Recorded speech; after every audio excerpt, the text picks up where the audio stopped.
Whatever you're funny, Peacock's got it exclusively. Stream classic sitcoms like The Office, Parks and Recreation, and 2.5 Men. Plus, catch Peacock original comedies like AP Bio and Saved by the Bell. For all your exclusive comedy faves, go to peacocktv.com and get started.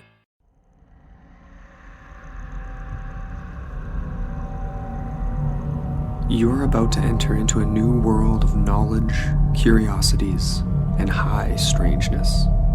This is a podcast of Straight Up Strange Productions. This episode is brought to you by our Patreon supporters. Become a patron today at patreon.com/intotheportal.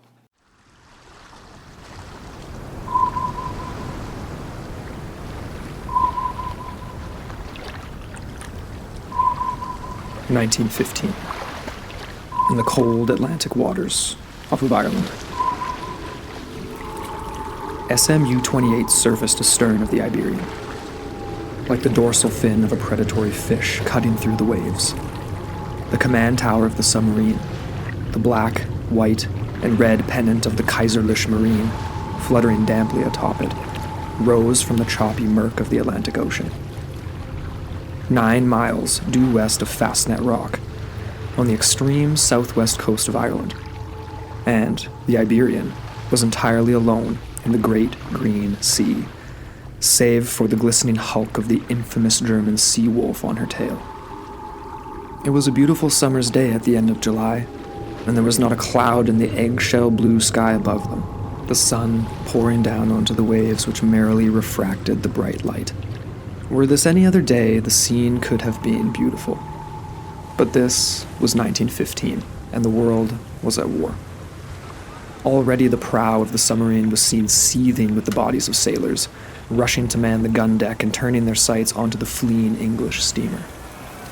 Commander Gunther von Forstner, already at this early stage in the war considered an ace by his empire, and as ruthlessly efficient as he was just, stood atop the command tower, his jaw firmly set, and with his field glasses pressed to his eyes. He had been watching the Iberian through the periscope moments before, the English vessel unaware that the Great War had caught up with them, and he had given the order to surface. They would conserve their torpedoes and sink the little steamer, ferrying its cargo of cellulose to the natural port of Boston, United States, with their gun deck. By his side, watching the distant ship, only dimly began to realize that the German raider was upon them, stood First Lieutenant Diekmann, Engineer Rolmus, Helmsman Parsch, and Seaman Bartels and Maas. Von Forstner gave the curt, monosyllabic order, and the gun deck barked flame in response. The shells closed at a distance of 6,000 meters in mere seconds. The Iberian, brave and unarmed vessel that she was, began to zigzag desperately in a panicked attempt to avoid the plunging ordnance. The deck gun fired 11 times. Incredibly, for the first 9 shots, the English steamer managed to weave between the hails of shells, but its luck could not last. The final 2 shells struck home. Fire broke out almost immediately, and the German captain watched as a thick, black smoke began to belch forth from the ventilators and funnels of the crippled Iberian. The crew were already abandoning ship, throwing themselves into the sea and winching down the lifeboats as U-28 began to close in on its dying quarry.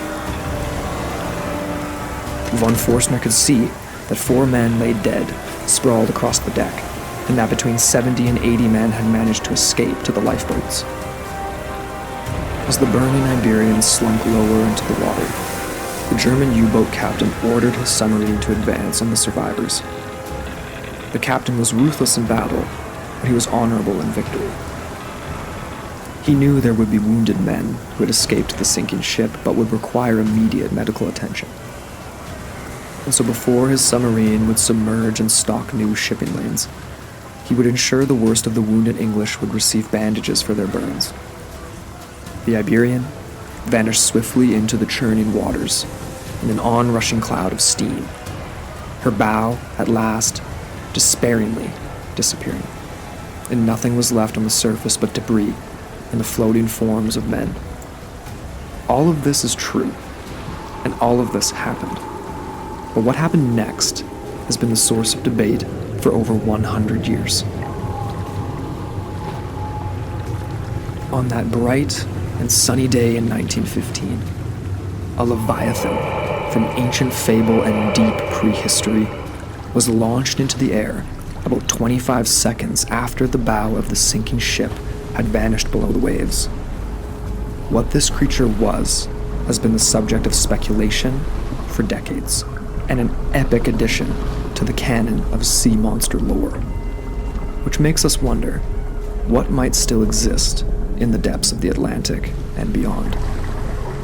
Welcome to Monstrous Military Encounters Part 3, Terrors of the Depths.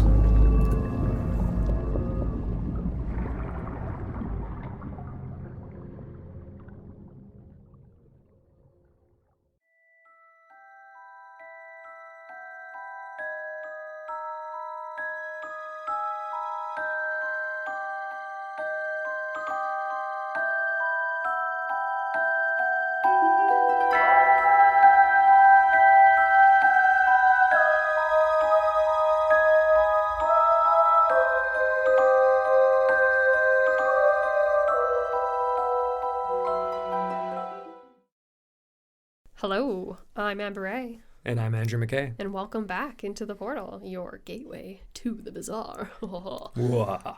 Yes, indeed. Welcome back, everyone, to Part 3 in our series, which we weren't even sure if it was going to go past a second part, but here we are at a Part 3 and possibly even a Part 4 on the way. Yeah, not get ahead of ourselves though, Yeah, not gonna, as Amber says to me 5 times a day, every single day. basically. So here we are, though. Military sea monster encounters is what we're diving into today, if you haven't gleaned that from the epic introduction that was written by Nikolaus Cox. So he did such a great job of that, we ended up asking him to use it for the introduction today, and Oh, so brilliant. awesome. I love it. It was like, I think I say it during the interview, but it's spellbinding. Yes. It just really transports you. It definitely sets the stage for all the things we're going to talk about today. And Nick is, of course, joining us shortly here on the show. But before we jump right into things, we wanted to touch on a tiny bit of housekeeping. I know we haven't been doing this off the top of the show, you guys, but we have so much to get into with this episode. We wanted to just mention these things right off the bat. So we have some new Patreon supporters. Oh my God. Thank you guys so much. So starting with generous. Jimmy G. What's up, Jimmy G? Over in the UK, I believe. He's joined us as a curious creature. So amazing. Thank you so much, Jimmy, for supporting the show and listening to us during lockdown. That's I'm glad we've been able to keep you company. Also, we have Jeff G. Couple of G's here. Jeff G. He's joined us as an ancient explorer, and at this level, of course, you get even more exclusive content. And so, Jeff, thank you so much for joining us. Just on the note of the Jeffs and the Jimmies, so funny. I was just immediately reminded of Jimmy Jr. from Bob's Burgers, yeah. and then also Jeff from Superstore. Yeah, both brilliant characters. Though we've been doing our own lockdown binging this past year. Yeah. If you guys haven't, exactly. So we don't know what you two look like, but I'm just picturing those two characters. There we go. 2 of our favorite characters. And then last but not least, absolutely not least, we have Nightwing. What a badass name. Nightwing has joined us as a producer of the show, along with Adam K. and Stanley C. In our current team of production on Patreon. So shout out to Nightwing. Thank you so much for joining us. This is amazing. And we honestly couldn't do this without all of you guys, our producers and our Patreon supporters, and of course, everyone listening to the show. So thank you all so much. Stay tuned. So much more to come on Patreon. The link is in the show notes below. Including coming up next would be our Black Eyed Kids Theories episode, which is just getting juicier by the day. But Black Eyed Kids, absent from this episode. Let's jump into the case of the Iberian, because this is the crux of the episode we're focusing on today. And of course, what you guys have gathered from the introduction, this was a pretty dramatic event in the First World War, early days of the First World War. So we have the Iberian, an attack by German U-boat U-28 on July 30th of 1915. And this has definitely gone down in history as this classic sea monster case in so many different ways. It's been reviewed and discussed by the likes of, characters we've mentioned before, like Bernard Heuvelmans, where was he from again? From the Netherlands, I believe. He was Dutch, I think. One of the founders of cryptozoology and sort of strange zoology in many ways. Funny to call a founding founder. A founding, I was going to say. He's up there with Charles Fort. He's like the founding father of cryptozoology. Yeah, he is up there with Charles Fort in a lot of ways for the monster side. Father. Yeah, for the monster side of things.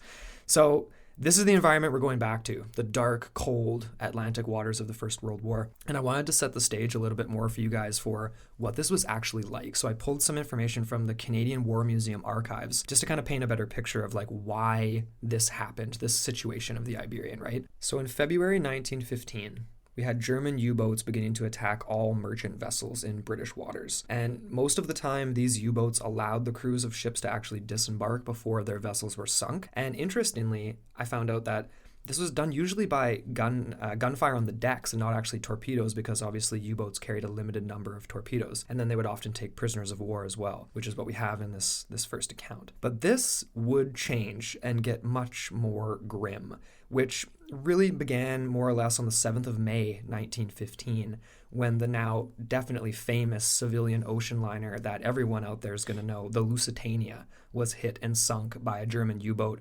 resulting in just under 1,200 casualties. Definitely not so nice. And much of these were Americans as well. Right, yeah. There were some Canadians on board. I think there was a local connection even to around here. Yeah. Or was it the island? But yeah, it was shocking for the world. It was the Germans announcing total warfare. Nothing was off limits. Right.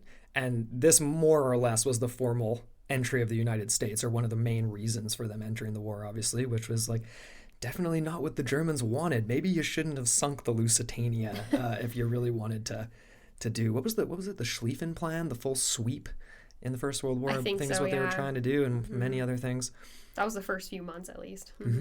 This is a quote I pulled from the Canadian War Museum archives because I just thought it was interesting. This new cautious policy did not result in enough ships being sunk. U-boat attacks intensified, although Germany still feared bringing the United States into the war. A year of intermittent attacks combined with confusing self-imposed rules by the German Admiralty on U-boats that required them to surface when confronting large liners in order to determine nationality proved cumbersome and dangerous to U-boats. So this is just sort of a weird, like they're trying to figure out how to go about U-boat warfare, which is kind of interesting. Yeah, so basically you have, the German high command that was ordering to desist in attacking these merchant vessels, but they weren't getting enough done, so there was kind of like a weird ambiguous zone there. Yeah. And they really didn't want to get the Americans involved, but they still wanted to kind of take down as much as they could. So yeah, kind of a rock and a hard place there for the German U-boat captains. Don't shoot the wrong guy, but shoot more guys. Yeah, that would be confusing, hey? Because you have world powers that aren't yet involved, but you don't want to taunt them into getting involved, but how do you actually determine what's what from such a distance, right? Right. Oh man, that would be tough. It would. And they were indeed very successful with their U-boat campaign. So just to give people a perspective here, in December of 1916, the British Parliament stated that they had just over 20 million tons worth of naval vessels, essentially. Wow. I don't know how you're measuring it in tonnage, Yeah, but within the first 3 months of the war, roughly 1.1 million tons of British shipping actually sunk to the bottom via U-boat attacks. So yeah, super dark stuff going on in these Atlantic waters. So there's a lot of sub-activity, which brings us, of course, to this first incident in 1915. That's a good way of teeing it up, because it was unprecedented, the amount of human activity that was occurring in and under the surface of our world's oceans. And like we so eloquently, or Nick so eloquently wrote, and that we introduced at the very get-go, we're talking about a clear, sunny day. This is July. It's summer. Yep. We have two ships, a U-boat and a ship involved in this. The British steamship, the SS Iberian, which was again spotted by the German U-boat that was sneaking in areas southwest off the coast of Fastnet Rock. And this was in and around the Ireland area. Yes, the southern tip of Ireland. The southern tip. Oh, yes. So basically, yeah, like we kind of touched on this, or we're going to touch on it more with Nick too, but the Iberian was actually just a cargo ship. So it was built about 15 years prior, and at the time of the incident, it was bound from Manchester to Boston. Yes, that's right. But of course, this was a short-lived trip, as the Iberian was torpedoed and sunk off the coast of Ireland by the German submarine U-28. History shows us officially that SMU-28 was under the command of the focus of our episode today, Freiherr George Gunther von Forstner, yes. who was the one who ordered the fire upon the British steamship. Right. So this was no standard attack, for reasons we'll get into. Yes, indeed. Like Andrew said, basically what happened was the Iberian was torpedoed, correct? But they did, obviously, they surfaced, they waited for everyone to unboard, and then basically did the honorable thing by taking on the British that had survived the attack. I think they said in the account there was 6 or 7 men that were dead on the actual like surface of the boat, but everyone else basically managed to get away. So again, all is very hunky-dory, like, you know, very, I guess, business as usual for the war until we get this secondary explosion that sends something completely mysterious skyrocketing up out of the depths into the skies of the Atlantic. Yes. And this is something that, again, if you look at this account in isolation, it seems so fantastical, everything about it, but then we're actually going to introduce some other stuff too that helps contextualize it. And obviously our friend Nick that we've brought back on for today's episode does a really good job of helping us do that. Absolutely. So we wanted to get into some of the translations that Nick has managed to do, and he has. We're talking to the veritable preeminent scholar on the story of U-28 because he actually has in his possession the original source in which Forstner described this encounter. Yes. So we're not going to the piecemeal accounts that are from the internet and things like that have been torn apart and argued over for years and years. We're just going straight to the source. Right. Which I love.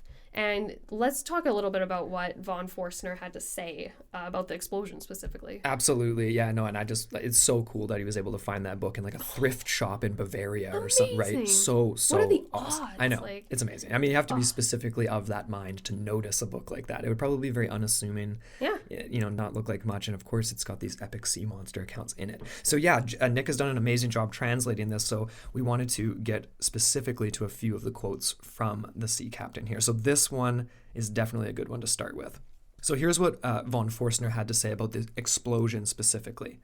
Based on the reports coming out of Loch Ness, I published in the Deutsche Allgemeine Zeitung, nice, best attempt I can do, at the end of 1933, the description of an animal estimated to be 20 meters long, which I and part of the crew of the submarine U-28, which was under my command at the time, saw on July 30th, 1915 in the Atlantic Ocean, about 60 nautical miles due south of Fastnet Rock, which is on the southwest corner of Ireland. It was sighted after the sinking of the English steamer Iberian. This animal was thrown from the water about 20 to 30 meters into the air by an underwater detonation about 25 seconds after the aforementioned ship sank. It is possible that this detonation, which was not too strong, was caused by an explosive charge that was carried in the vessel's hold, which was hidden from us in the ship's documents, or by a small boiler explosion, since the blown boilers could no longer have held high pressure. But in my opinion, this detonation could just as likely have been due to the bursting of the ship's cabins and bulkheads, which were blown up by air pressure as the vessel rapidly sank into deeper water. The approximately 20-meter long animal had a crocodile-like shape, 2 front and rear legs with strong swimming fins, and a long head tapered towards the front. This is the monster that was rocketed out of the water from this explosion. So we have an image down here that was a sketch done later on that we're going to share with you guys, of course, and discuss in detail with Nick as well. But this is the account, and that was latched onto, like we said off the top, by the likes of Heuvelmans, who in 1968 published something based off of only partial translations at the time, and stated that corroborated or whatever, acknowledged Forstner's account that 6 crew members of the U-28 did witness this gigantic sea creature that looked something like a monster-sized crocodile. We're going to get into what that could be in the ancient world. Was shot out of the water 60 to 100 feet, if we're talking feet versus meters. So bizarre. What do you make of this right off the top here, Amber? I mean, we're crocodile, North Atlantic. Yeah, I know. There's a lot of points for and against this even being a thing at all, like being true, if you want to believe any of this. And we get into a lot of that when we're discussing it with Nick. But I will say right off the bat, what really shocked me was the actual amount. Height. Yeah, the height. The amount. Yeah, the height that it was propelled out of the water, especially since he does make the point of saying that the detonation was not too strong. So I don't know if he's just saying it wasn't too strong as in the sense that it affected the U-boat that was nearby. Right. Or you know what I mean? But that seems to me to be a pretty big explosion to rocket something that big. Because he describes it as 20 feet tall? Yeah. Or 20... 20 meters long. So he kind of goes to and from meters and feet. Actually, no, he doesn't. We do. We do. And other articles do around the internet, I guess. Yeah. But no, like that to me is like a 20-meter long animal. That's a huge animal. That's large. It's gargantuan. I mean, like, that is you're going to massive. that word, eh? You're going gargantuan. Yes. Okay. Are you kidding all me? right. That definitely deserves that. Well, another part of this, too, is that von Fossner stated that the observation time of the creature was about 10 to 15 seconds. That to me is kind of confusing, too, because I'm like, okay, so it gets rocketed out of the water. That has to be a minimum of, like, 2 seconds, maybe 4 tops kind of thing. Yeah, and then it's writhing on the surface, maybe. And then kind goes of like, back down. And then just sinks. Like, that's kind of Right. what I picture. But then, just to play devil's advocate here, if it's getting rocketed out of the water that far, like it's what is it, Newton's laws of physics, like, what goes up must come down, and it'll go down like an equal, or what is that thing where it's like basically the bounce effect, like, when you drop a ball and then it has Sure. like a third of the distance up, and then it'll, you know what I mean, like it doesn't actually quite go to the same distance, but We it need would physicist sink down. Physicist Chris in here. You're asking the wrong person. Exactly, yeah, but I'm just thinking like it wouldn't just sit on the surface of the water, so No. unless it landed on debris. That's my only thing to help him in that regard. What do you think, though? What are your initial thoughts? Man, I mean, I'm most interested by obviously, again, I can't wait for you guys to listen to the discussion we have with Nick that's coming up shortly here. But for me, it's the sketch after the fact that is so fascinating, because that's what we have to analyze. And also the fact that is a real seaboat captain, a real German captain that comes out with this account. The sketch was made after the fact. This is actually a quote from von Forstner, as well. So I'm just going to go ahead and read this because this is interesting. The sketch made by our chief engineer, marine engineer Romius, that's his last name, Romius? God, I suck at pronouncing names. Okay. The chief engineer that made the sketch immediately after the animal disappeared again in the water.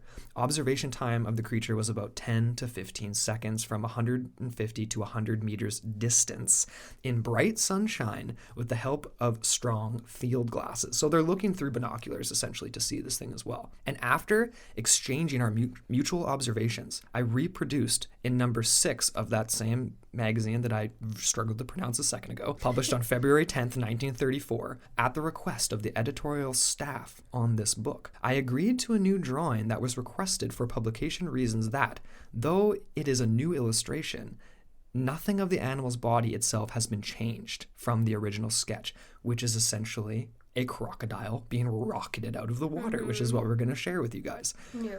So there's various other cryptozoologists, if you will. There's zoologists at the time and just scientists and researchers that are also trying to corroborate what he possibly saw. And of course, this is in the context of the 1930s and the rise of the discovery of the Loch Ness Monster, which we talk about with Nick. But what we've done here too is that we've brought 2 other stories into this episode that we wanted to give you guys, we wanted to share with you guys to try to piece together what the hell's going on here. Yeah, add some context. Some context. So this next case number 2, we're calling it, which we will also discuss with Nick, is on the HMS Coreopsis II. And this happened on April 30th of 1918, so several years later. And the question is, could what have happened at the Iberian attack be corroborated with other sea monsters?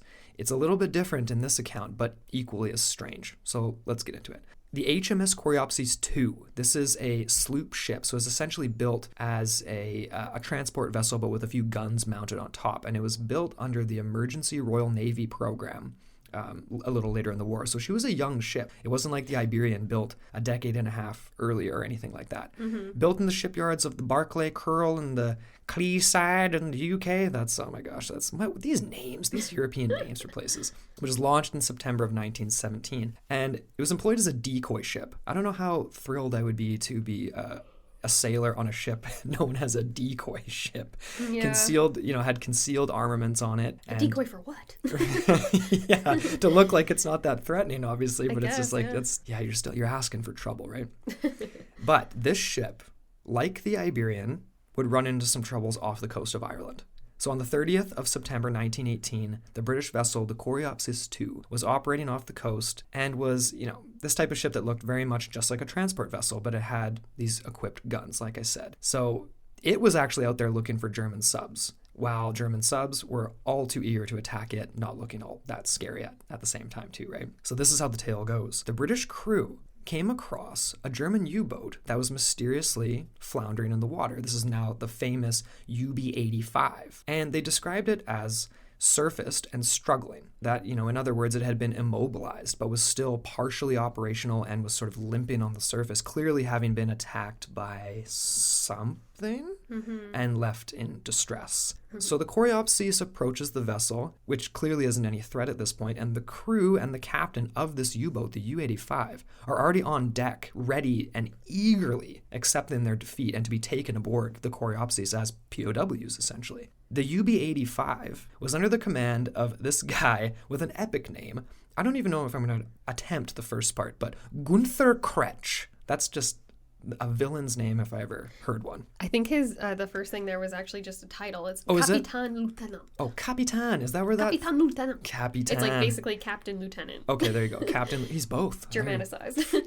Man, the Germans like to mash words together, don't they? Honestly, though, that's just what it looks like to me. Just Right. seeing it, but I could be totally wrong. So Gunther Kretsch. Let's just roll with that because it's badass. The captain was taken aboard and, obviously would undergo interrogation because he's captured as a POW. And they're asking him about information on other U-boats in the area and things like this. But rather than spill details of military secrets, the story goes that the captain, clearly terrified by what had just happened to them, would recount the events that brought them to the surface. And it wasn't an attack from an Allied vessel, a British vessel. He would relay a most incredible and terrifying encounter. Kretsch explained that several hours before they had been spotted on the surface, in the darkness of the previous night, U-85 had surfaced in order to charge its batteries, which at first I was like, that doesn't make sense. But I look into it, and U-boats at this time did need to do that every 2 or 3 hours, I think it said, to actually charge their batteries.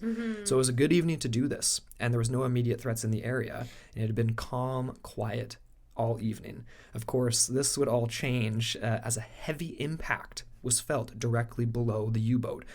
It was reported in the captain's tale that it was as if something other than a torpedo was essentially attempting to rock the vessel from below. So before they could make any maneuvers at all, the now mortified crew, who had gathered on deck to try to catch a glimpse of what might be in the water, knowing that it wasn't some sort of another submarine at this point, as they looked out, what happened next, I wrote in here, is basically something right out of a Gojira or a Godzilla movie, because a massive, strange monster surfaced right next to the submarine. Its size was difficult to estimate in the water and in the darkness, but it was later described as having a small, bony head and large set of teeth, sounding something like a plesiosaur almost to me. So, oh my God, like what do you do in this situation, right? I mean, this is not ideal. So like so many sea monster accounts before over the centuries, right? The Kraken comes to mind. This particular creature was none too pleased with the U-boat's presence in this particular area, and the captain relayed that the crew were terrified for their lives, obviously, as this sea monster,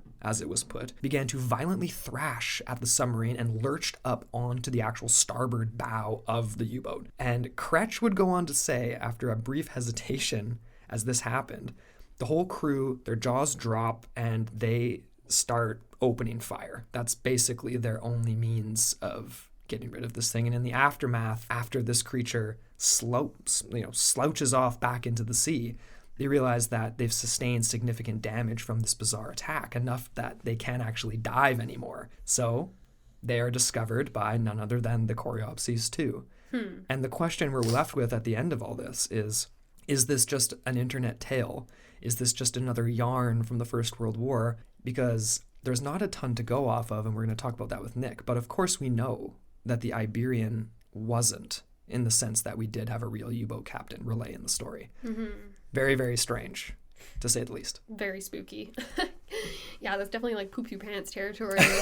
Yeah, if you're on the deck of that U-boat, that's for sure. That's an understatement, Amber, I would say. And I think that's the first time you've used that phrase on the show. Maybe. That is poop your pants territory. It is.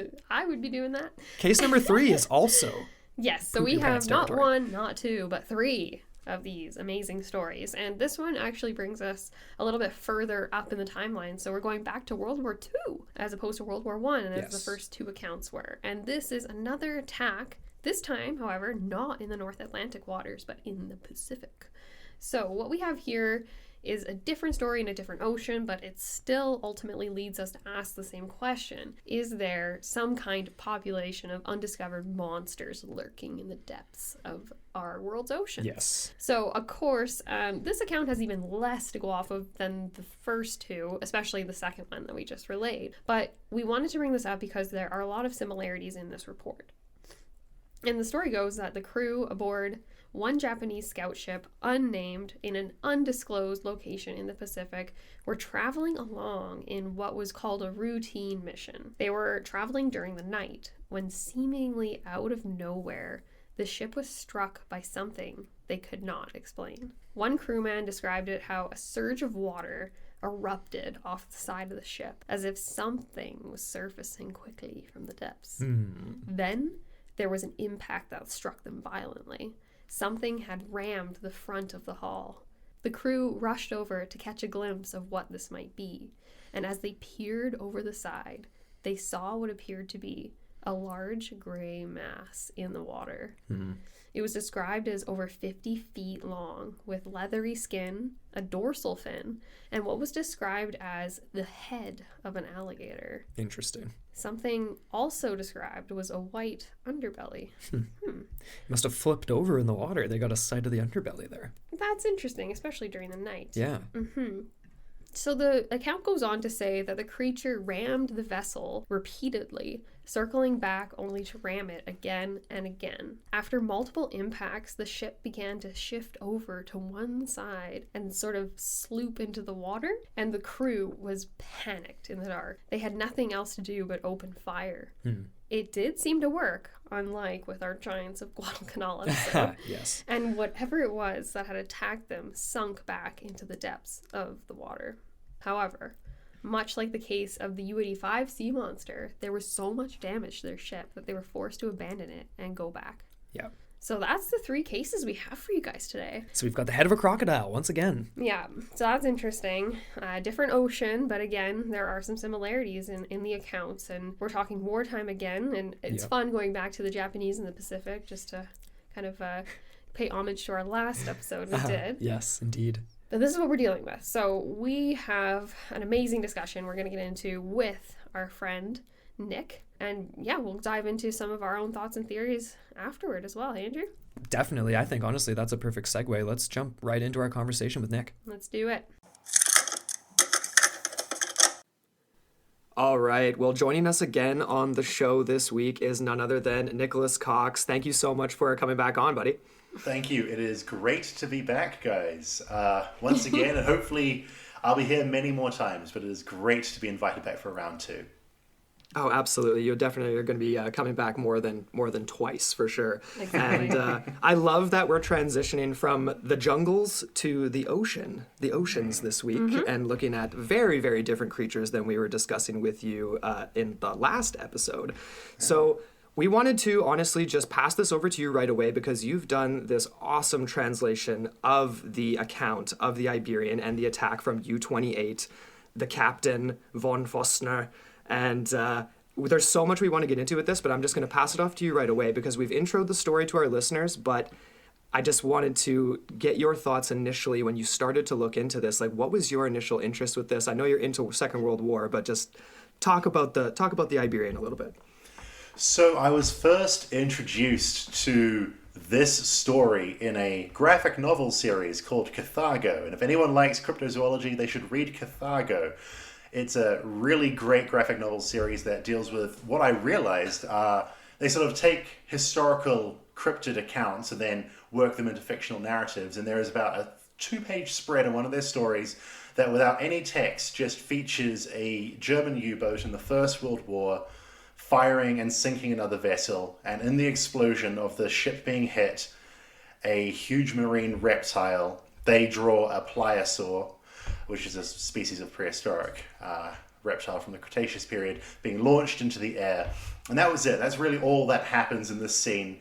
But it's mentioned later in the book that this is the account of the U-28, and feeling curious to see if this was true, I looked into it and discovered that indeed there is as real as these stories can be, a real account of a German sea captain who during an engagement with an English vessel out in the Atlantic off the southwest coast of Ireland. During a military engagement, they, quite by chance it seems, encountered a cryptid, a animal that is otherwise relegated to fable and fantasy, a creature that is prehistoric, except for this story, and, as I did a little bit more digging, other stories like that from both the First and the Second World War. And of course, sea serpent stories are famous, but stories of the sea serpents in the 20th century, the ones that come up during the war, they start to get more specific. There starts to be more scientific interest in trying to justify what these creatures are. So it starts to get really interesting when you start to read the discussions. And what I found so interesting is I managed to get a hold of an original transcript of the memoir written by this German captain, Georg Gunther Freiherr von Forstner, commander of U-28. He wrote a number of articles in the 1930s for various magazines about his experience. He didn't mention his experience for about 20 years, 18 years exactly after the war, after it happened. But then he starts to publish these articles, and the first few articles were published in paperback magazines, and it's really difficult to find any existing copy of these earlier magazines. But then he started to gain a little bit of fame, being the German sea captain who encountered this mysterious entity, and we'll get into what it was in a moment. So in 1935, he was actually approached by a former British military officer, Commander Gould, who suggested that he should, this is von Forstner, should translate Gould's writing on sea serpents into a German edition, and von Forstner should write both an introduction and a first chapter of this German translation where he recounts his own experience and engages a little bit of speculation and discussion as to what this creature could have been. And this story isn't famous. It's not a very popular story. It's not really talked about much today outside of this rather niche graphic novel that mentions it on 2 pages and a few blog posts here and there online and a stub, I think, on a Wikipedia page. There's really nothing that ever acknowledges that there was this encounter with a sea monster in 1915 during the attack on the Iberian. But being able to get a hold of the original book, which I'm holding in my hands now, which is really exciting. It's published in 1935. It smells old, feels old. It's really exciting. You know, there's like someone with a pencil has circled certain passages and paragraphs some point in the last 80 years. And I'm like, who was this person that was circling it? I don't know. I found it in a secondhand shop here in southern Germany. So I don't know where this book's been, but being able to get a hold of this is really, I have come as close as I possibly could to the original source material discussing this. And I thought it would be, you know, in the interests of cryptozoology going forwards, to actually have a completely translated version of this. So I decided I was going to translate von Forstner's introduction and first chapter, because there are some translated passages that float around the internet, but the translations vary depending on who was translating them, and often they all come from 1 or 2 or 3 sources, and people extrapolate and handpick the different passages, because again, cryptozoology is something that people will love to argue over, and people really get into the nitty-gritty of like translation errors when it comes to this, and no one apparently has ever seen an original copy of the text. They're just arguing about stuff on the internet. So I thought to cut through the chaff and actually get the original book. And so that's what led me to learning about the story of Commander von Forstner. That's awesome. That's awesome. I mean, it's so cool to actually find the 33 is what you said was published, right? So this book was in 1935. His first account was 1933. Right. That's super cool. I've got the names of all the magazines he published in, but I will struggle to pronounce them without prior warning. You definitely would do a better job than us. We're notorious for mispronouncing things. Yeah, I wasn't even going to try. Yeah, probably for the best. You know, I think, I mean, I definitely want to, I mean, maybe I'm getting ahead of myself a little bit here, but I am so wanting to get into the actual description of the creature because it is just that bizarre. And my first introduction to this was from the Bernard Heuvelmann's translation, or just a few excerpts from the account that he talked about in the 30s. But again, like you said, these were just sort of like excerpts from the internet. They're not the same as other translations you see on different websites and different things like that. So I'm really glad that you got your hands on this. But do you want to talk a little bit about the creature itself? Because what we have here, I mean, what I have pulled up in front of me is just the one sentence from from the translation that says, the approximately 20-meter-long animal had a crocodile-like shape, 2 front and 2 rear legs with strong swimming fins and a long head that tapered towards the front. So let's talk about the actual description of the creature, and what do you make of this? So, right off the bat, it's very different to descriptions of sea serpents, which the German word for sea serpent is Seeschlange, which literally translates to sea snake. Sea snakes do exist. They're not particularly exciting. Well, I mean, they are exciting. All animals are exciting, but they're not monstrous sea snakes, that is. But traditional descriptions of sea serpents and the monstrous sea snake, they're often long, wormy-looking creatures. Mm-hmm. And so it's really interesting. And then, of course, in the 1930s, there is the Loch Ness Monster, and that introduces this idea that this starts making people think that maybe it's not a totally unknown creature. Maybe it's something that's known to science from the fossil record, but it's not been seen for the last 65 million years. And people start with the Loch Ness Monster talking about plesiosaurs. Yes. But then the von Forstner description, right off the bat, it's not a sea snake, but it's also not a plesiosaur either. I mean, the plesiosaur has its barrel-shaped body, its big fins, and its incredibly long neck. Mm-hmm. And what von Forstner describes is some kind of, he calls it a marine crocodilian. And that's what he and his crew, because there were a few other men on the bridge, on the command tower, that saw this through their binoculars. And they all agreed that this was some kind of marine crocodile. Now, I have some reasons why it couldn't probably be a true crocodile, but I do find that description very interesting, because right off the bat, it's going against what was at the time the commonly understood image of a sea monster. It was something new. And it's something that, for me, seems incredibly primeval. It is something that, the moment I read that description, I thought, I can already envisage what kind of prehistoric animal would fit this. In a way that, sea serpents, in their medieval kind of description, don't really have any counterpart in the animal world or in the prehistoric animal world. But this creature does. So right away, I sort of looked at this and I thought, this sounds like one of those incredible marine reptiles that prowled the world's oceans up until the KPG extinction event 65 million years ago. So I've got a few possible candidates, which we can get into shortly, but I definitely felt this was something different already. Yeah, it definitely sounds like it. It's interesting that, the literal German translation, sea snake. And that's what, the later translations from von Forstner and what he was looking into, the work from Gould, he ends up talking a lot about sea snakes and a lot about sea serpents and different sort of creatures. Amber pointed that out. He's like, she's like, this doesn't sound at all like the creature he saw. No. It almost smacks of someone who saw something truly remarkable, then tried to justify it with the existing literature. But at this point, paleontological research wasn't at what it is now. I mean, the mosasaur, which is what, we're going to get into this in a moment, but the mosasaur, I think, is the most likely candidate for the creature that best fits his description. But at this point, the mosasaur had already been discovered in Germany, I believe, actually. And certainly in other countries too. So these prehistoric animals were known, and he even mentions the mosasaur briefly in his account, working off the description of another professor who wrote to him saying, what you described sounds a lot like a mosasaur.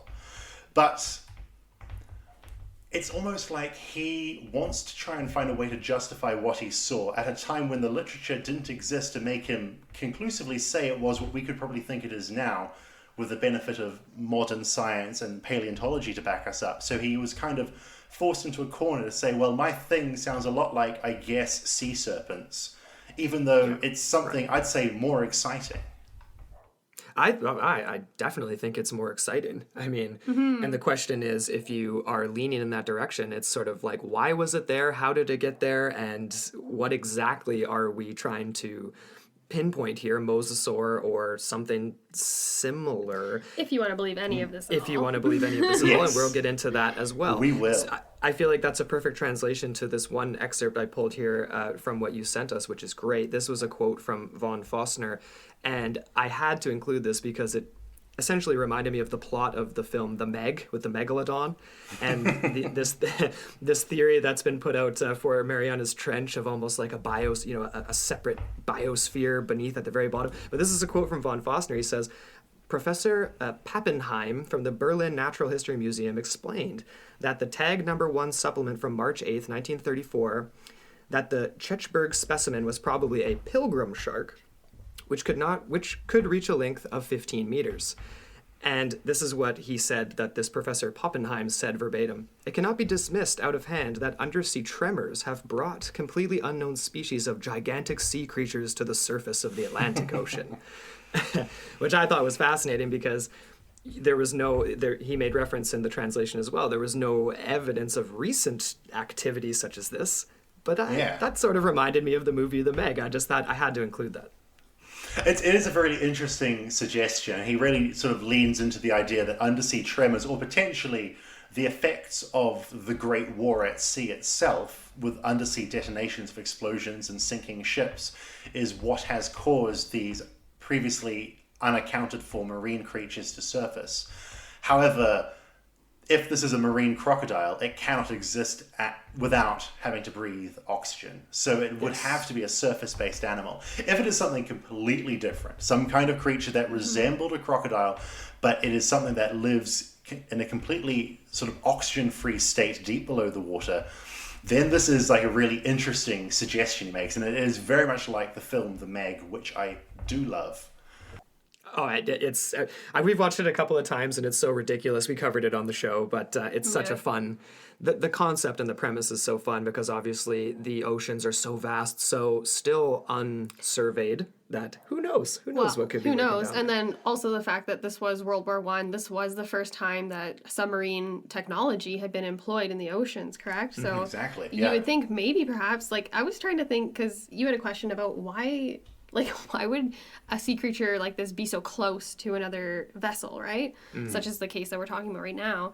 And I just thought that was interesting to think, what if they were almost courting it, or they were exactly that, defending their territory kind of thing. And I think we'll touch on that in a second. But I thought that was interesting, the idea of human technology interacting with environments that previously weren't available to us, and perhaps interacting with creatures that previously undiscovered.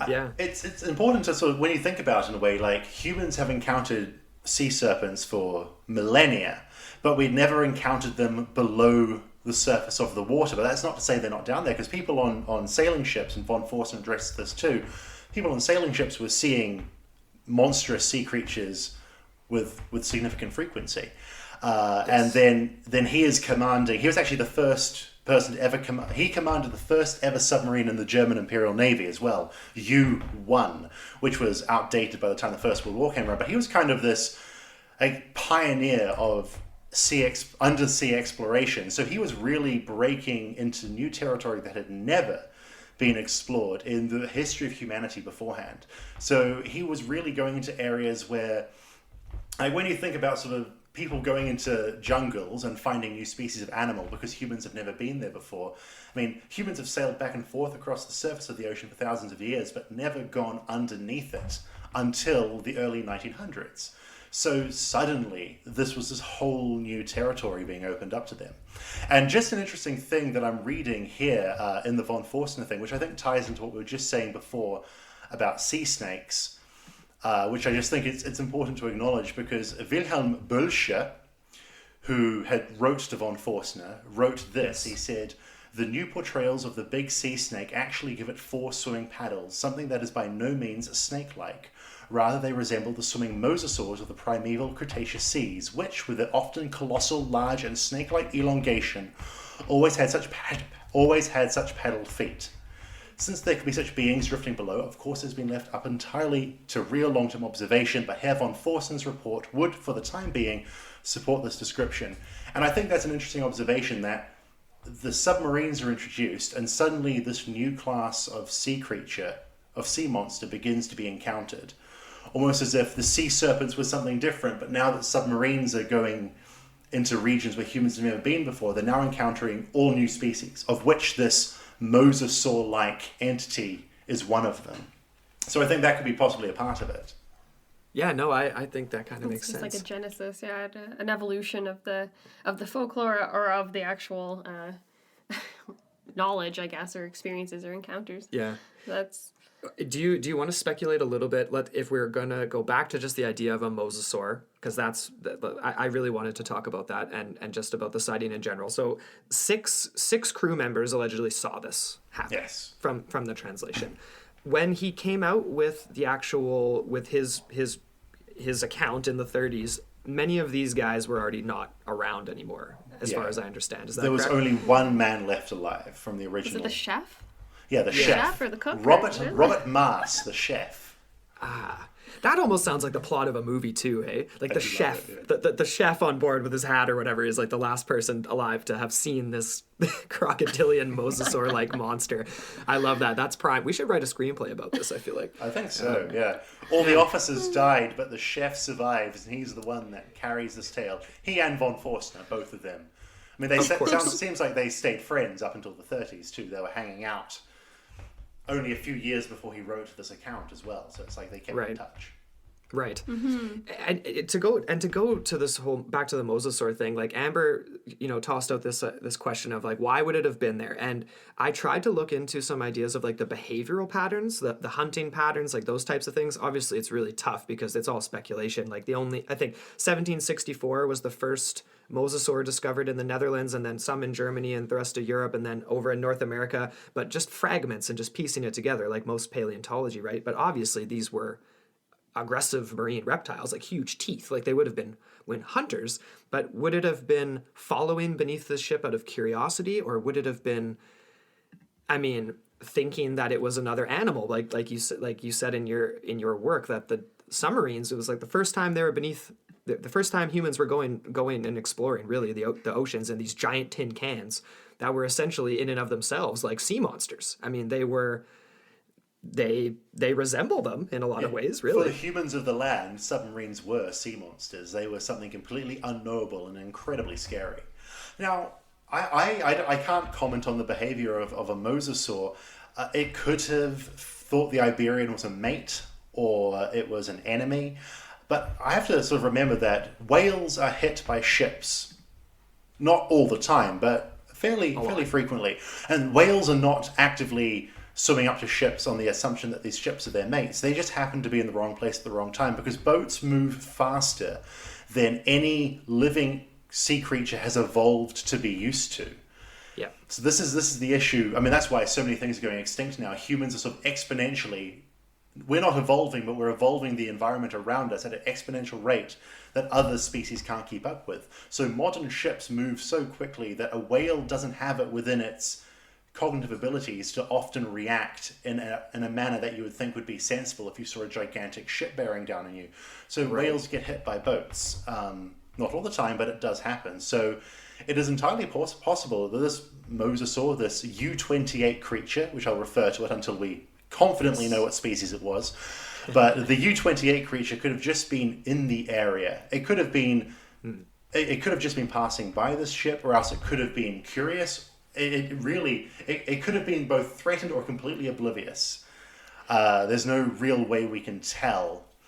Either way, it's a pretty comedic end for this creature, really. Or if it did actually die from this thing, it's like you're swimming along because you're attacking something, or you're following it because you're interested, and then you get blown out of the water inexplicably, or you're just there, just minding your own business, and then your afternoon gets ruined. The inexplicable destruction is the part that I think, like, just you don't even know there's a war. You have no cognitive awareness of what even a ship is as this U-28 creature. You just happen to be passing by, completely unaware of what these boats even represent. And then one sinks, and 25 seconds after it sinks, it blows up, and then suddenly you're just caught in the crossfire of the First World War as a gigantic marine reptile, which had just been hunting seals and small dolphins and just doing its thing. Right. Just doing its thing. Maybe we should touch on that then, the actual explosion aspect of this story, just before we move on to the second case here, because I have a hard time picturing this in my head, right? This whole idea of, I just gotta say, beautiful, beautiful introduction to this topic in the article that you wrote, Nick. Like, this sounds like a novel in the making. Like, actually, like, I was just like, I was spellbound when I was reading it. But the idea of, okay, so basically you go through the entire documented series of events of what happened as far as the sinking. And then we get into this part where basically we get a secondary explosion that is coming from the ship itself as it's sinking. Has it already disappeared below the surface, or is it just about to? It's already submerged, and it's been submerged for... Von Forstner thinks it was underwater for about 25 seconds before the second explosion happens. Okay, so in my head I'm trying to picture this thing sinking, the ship, and then the secondary explosion. So technically the creature had to be resting on top in order for it to be propelled up out of the water, correct? So that means it would be very shallow.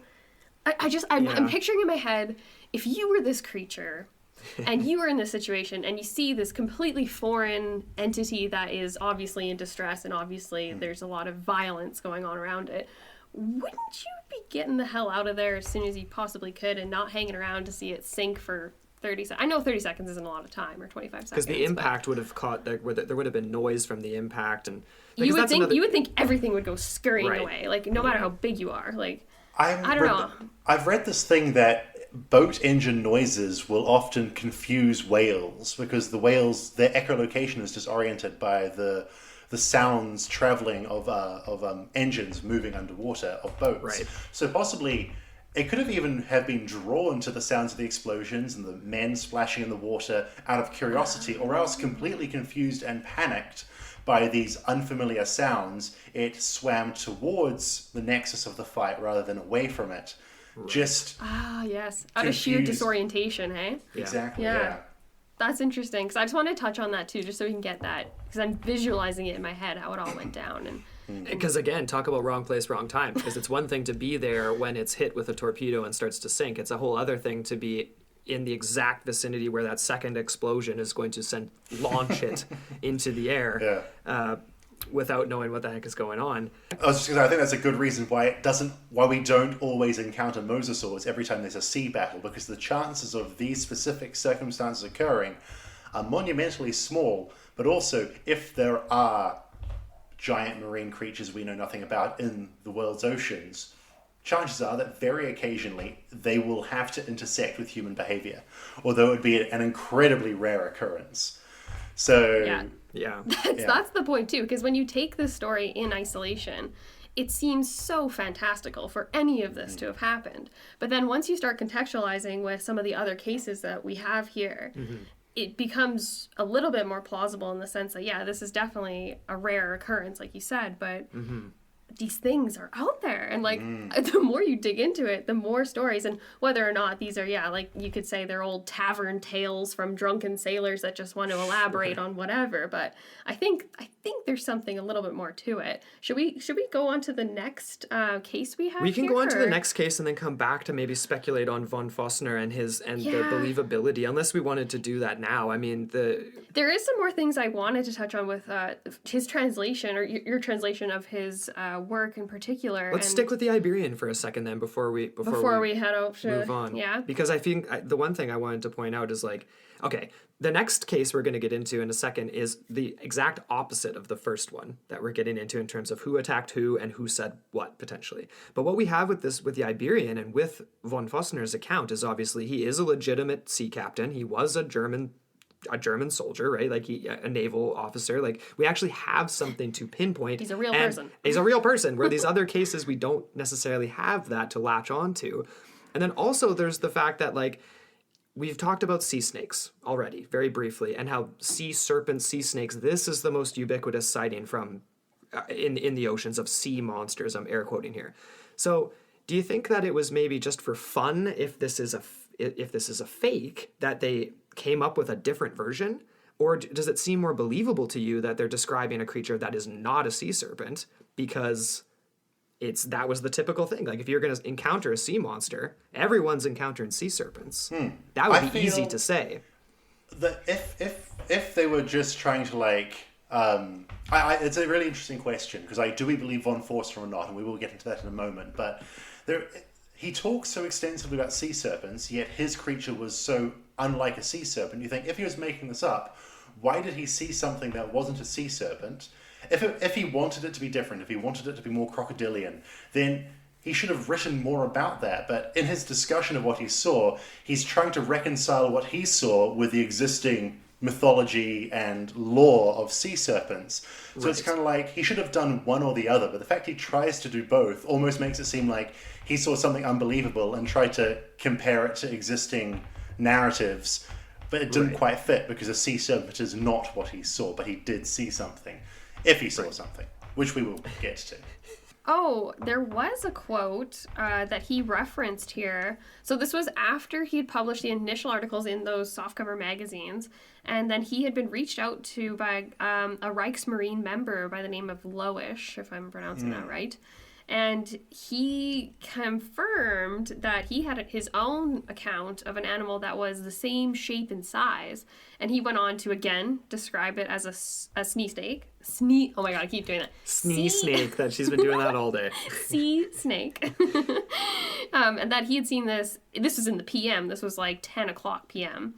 So, of course, this isn't bright daylight. It's not sunny, whatever else. Even though, obviously, sunlight can impair your vision, too, if it's really bright. But he goes on to say that he won't let anyone deny it, quote, "The animal had a long lined head, ridges like a crocodile, and legs with real feet." So that's interesting, right? He does the same thing as Forster does, where he's describing it as a snake, but then also contradicting that statement by saying it has arms and legs. Right. It really seems like they're encountering some other creature and then saying, well, what is it? And them being military men, they need not have a great paleontological background, saying, this sounds like a mosasaur, this sounds like a pliosaur, or whatever other prehistoric reptile that I think it could be. So they're kind of like, they're describing something. In fact, the description that Lervish provides there, where he mentions how it had real feet. Now, I have theories as to why it couldn't possibly be a crocodile, but the most important reason is that crocodiles have to lay eggs on land, which means these giant creatures would be seen around the coast with monumental nests. Yes. The fact we have never seen these creatures makes it pretty clear to me that they give birth to live young at sea, which is what most prehistoric marine reptiles did. So that for me is the most important reason why it might be any number of prehistoric marine reptiles, but it wouldn't be a crocodile. But he does describe it as having real feet, and certain translations, which I might say now are mistranslations of the von Forstner text, also discuss not the fins or the paddles of the U-28 creature, but its feet. And they sort of say, well, how on earth could it have feet? And I think something people don't really realize is that while many prehistoric marine reptiles were so evolved that their feet had evolved to resemble paddles and fins like pliosaurs, plesiosaurs, and ichthyosaurs, mosasaurs, which in a very short period of time went from not existing in Cretaceous oceans to being the dominant predator in Cretaceous oceans, because they were very recently descended from land-dwelling reptiles, their paddle-like legs still actually had the divisions almost like webbed claws. They still had claw-like feet, very strong, paddle-like, but they still were recognizably feet-like in a way that a pliosaur, which had far more millions of years of evolution, had much more fin-like legs. So these descriptions of these strong feet, or these paddle-like feet, or its real legs, makes me only further think that these guys are describing mosasaurs, because a mosasaur is the one prehistoric marine reptile that fits these descriptions so perfectly, even down to its not quite legs, not quite fins that it has. So that, for me, I think is a pretty... Lervish's account is one of the few things in the von Forstner text that really reinforces what von Forstner saw. He's desperately trying to compare his case to things we now know were the carcasses of dead basking sharks and to sea serpents, and he's comparing his story to accounts and cases that are much more tenuous now. But then Lervish's account, also a U-boat captain, also meeting something in roughly the same part of the Atlantic too, actually does corroborate his story.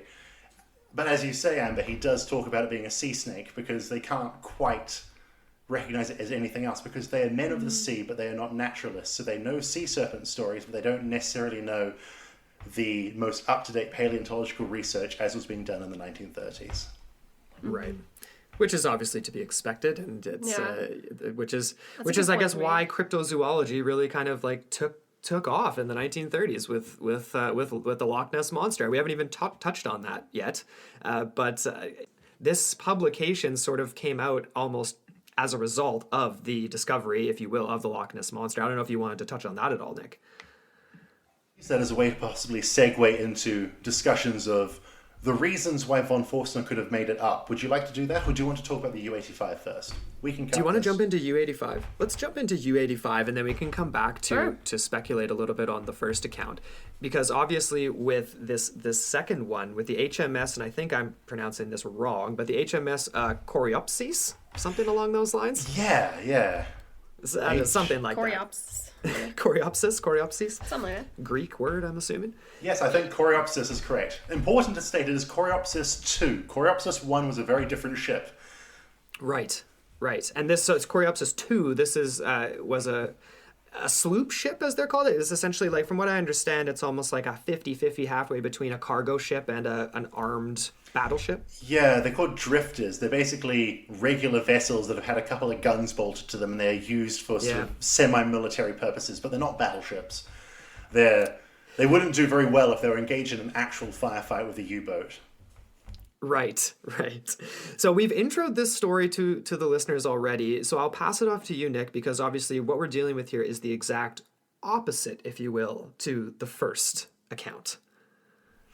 Right, so this is the story. This takes place in 1918, and it involves the Coreopsis 2 coming upon a motionless German U-boat in the Irish Sea, and immediately opening fire, no doubt fearing that if the U-85 were to return fire, they would be sunk immediately. But in response to their opening salvo, just all 35 crewmen of U-85 just abandoned ship immediately and surrendered to the English en masse. And when the English were interrogating the surrendered Captain Kretsch, he insisted. What a great name! What a great German villain name! Oh yeah, Gunther Kretsch. Yeah. When they were interrogating Gunther Kretsch, he said that the reason why his submarine was sitting motionless and they abandoned ship immediately is because his ship had been so heavily damaged only moments before by an attack from a sea monster. And it's important to state that actually, even as these surrendering Germans were being taken aboard the Coreopsis 2, U-85 just sunk in the background quite unceremoniously, and at first it was assumed it was sunk due to the bombardment by the English, but then Captain Kretsch presented this different story where he said, as his ship had been moving along the surface of the water recharging its batteries, which was an important thing for early submarines to do, it had been beset by a fearsome beast with large eyes set into a horny sort of skull with teeth that could be seen glistening in the moonlight. And what had transpired was a very exciting fight between German able seamen and this monster, firing their small arms into the hide of this creature, which had not been impervious to bullets, maybe, but had certainly not been affected by them too much, and had administered enough damage to U-85 that it was now crippled. And only moments later, Coreopsis 2 had shown up, and the Germans had fled their ship because their ship was sinking due to the damage received by the sea monster. Yes. Sea serpent, call it what you will. Right.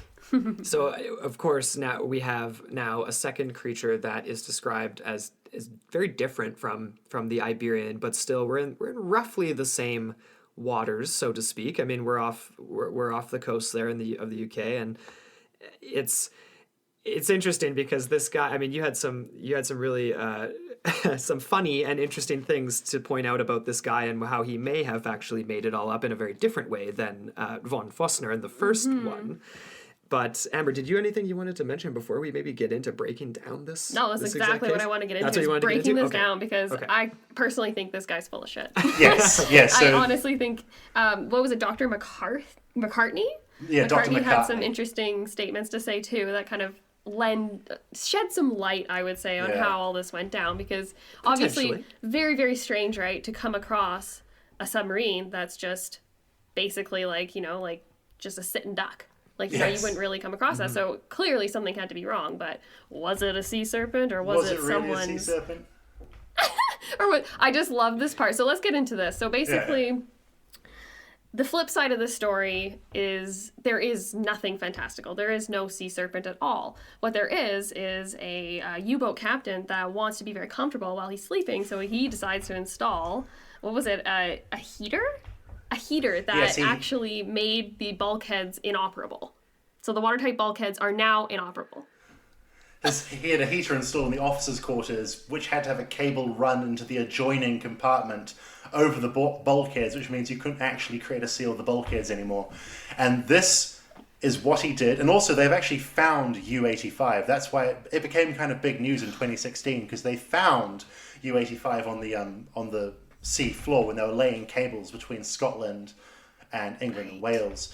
And so actually Dr. McCartney was leading the excavation of this submarine, and obviously someone asked him if he wanted to address the infamous story of Gunther Kretsch fighting off a sea monster, and a combination of historical evidence and also the fact they had the physical ship now to study made it pretty clear that Gunther Kretsch had made his ship's bulkheads useless. And what they had been doing, so the theory goes, is that they had been, as he said, recharging their batteries on the surface of the water when their watchman had sighted Coreopsis 2 approaching them.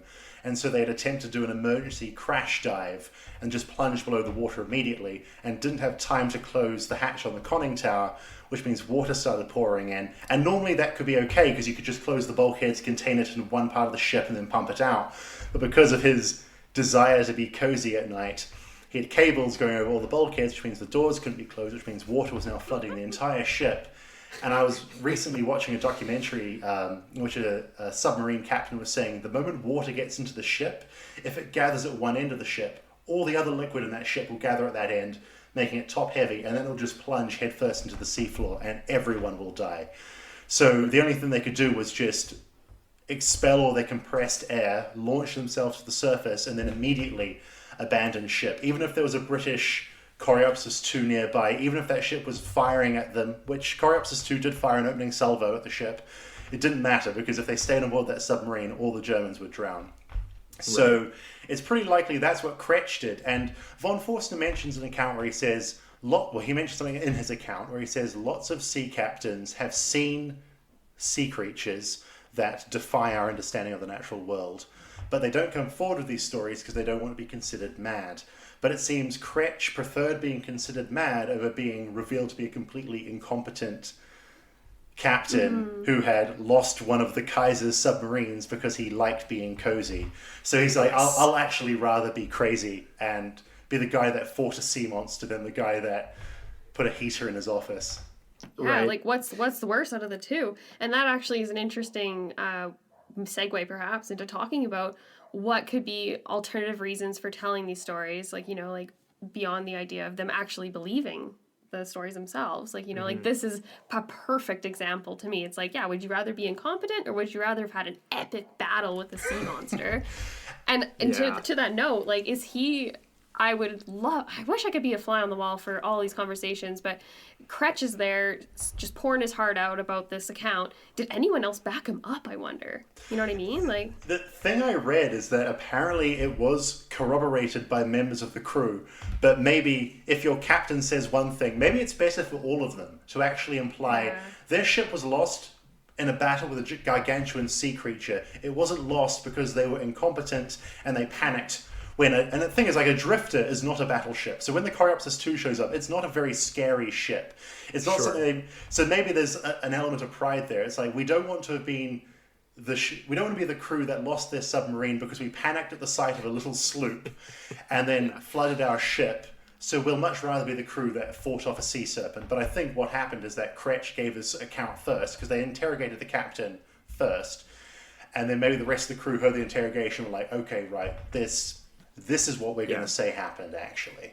Right. That's the official story. Yeah. The only things that I will say, just to play the fun cryptozoologist devil's advocate to any of this, is a couple of things. One being that, like, the 2016 discovery, I wonder, have they actually been able to pull it up? Because I know when I read an article, a BBC article, you shared one, and then there was a couple others as well, talking about a few different U-boats that were found in 2016, and that one of them is likely UB-85, but it's not 100% sure. It's either UB-85 or another very similar ship. Oh, its sister, wasn't it UB-82? Yeah, it's sister ship. 83 or something, UB-83 maybe. Right. Yeah, the sister submarine. it's obviously hard to tell exactly which Yeah. ship is which and what damage, I'm air quoting here again for an audio show, everybody listening, what damage would have been sustained by such a creature is kind of hard to see. The other thing I wanted to mention was just the idea that obviously, like, officially, neither the captain, Crench, or the naval intelligence that, like, interviewed him after the rescue made any statements about sea monsters, like, officially. But what I'm wondering is, like, was this simply omitted? You know what I mean? Like, in my mind, from a British perspective, they're the ones taking down notes from this. They're bringing in POWs. They're the ones reporting on this sub. Wouldn't you want the record to show that you took down a German sub? You're not gonna pander to a German naval officer saying he saw a sea monster. They didn't see anything, so they're gonna write down that they sunk the ship. Possibly, although, and I mentioned this elsewhere in my account, but during this period, stories of sea monsters were given a lot more credence by members of the Navy than they are now. It was commonly held. I mean, at that point, we kind of assume we know everything there is to know about the natural world now. And that arrogance, of course, existed in the Great War as well. But at the same time, people could be more open to the possibility of there being gigantic sea monsters because the sea was far less explored than it is even now. And I will say we haven't explored it really at all, even at this point in the 21st century. But I think even at this period in the past, people were more open to these kind of stories too. And all sides in this war, British and German, were encountering sea monsters. And the other thing is that the Coreopsis 2 can't really conclusively say they sunk this ship because they fired a bunch of shells and then already the crew were abandoning. And I think it's true. I think the Germans just screwed up and they were like, well, we've got no choice but to surrender to the British. But I don't think the Coreopsis crew could also say, oh, we definitely sunk it.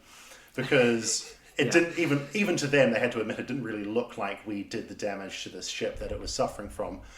But it is interesting that it sort of kind of wasn't talked about, because another thing that ties into the von Forstner account is that none of the English survivors of the Iberian, of which there were many, none of them ever reported seeing the U-28 creature.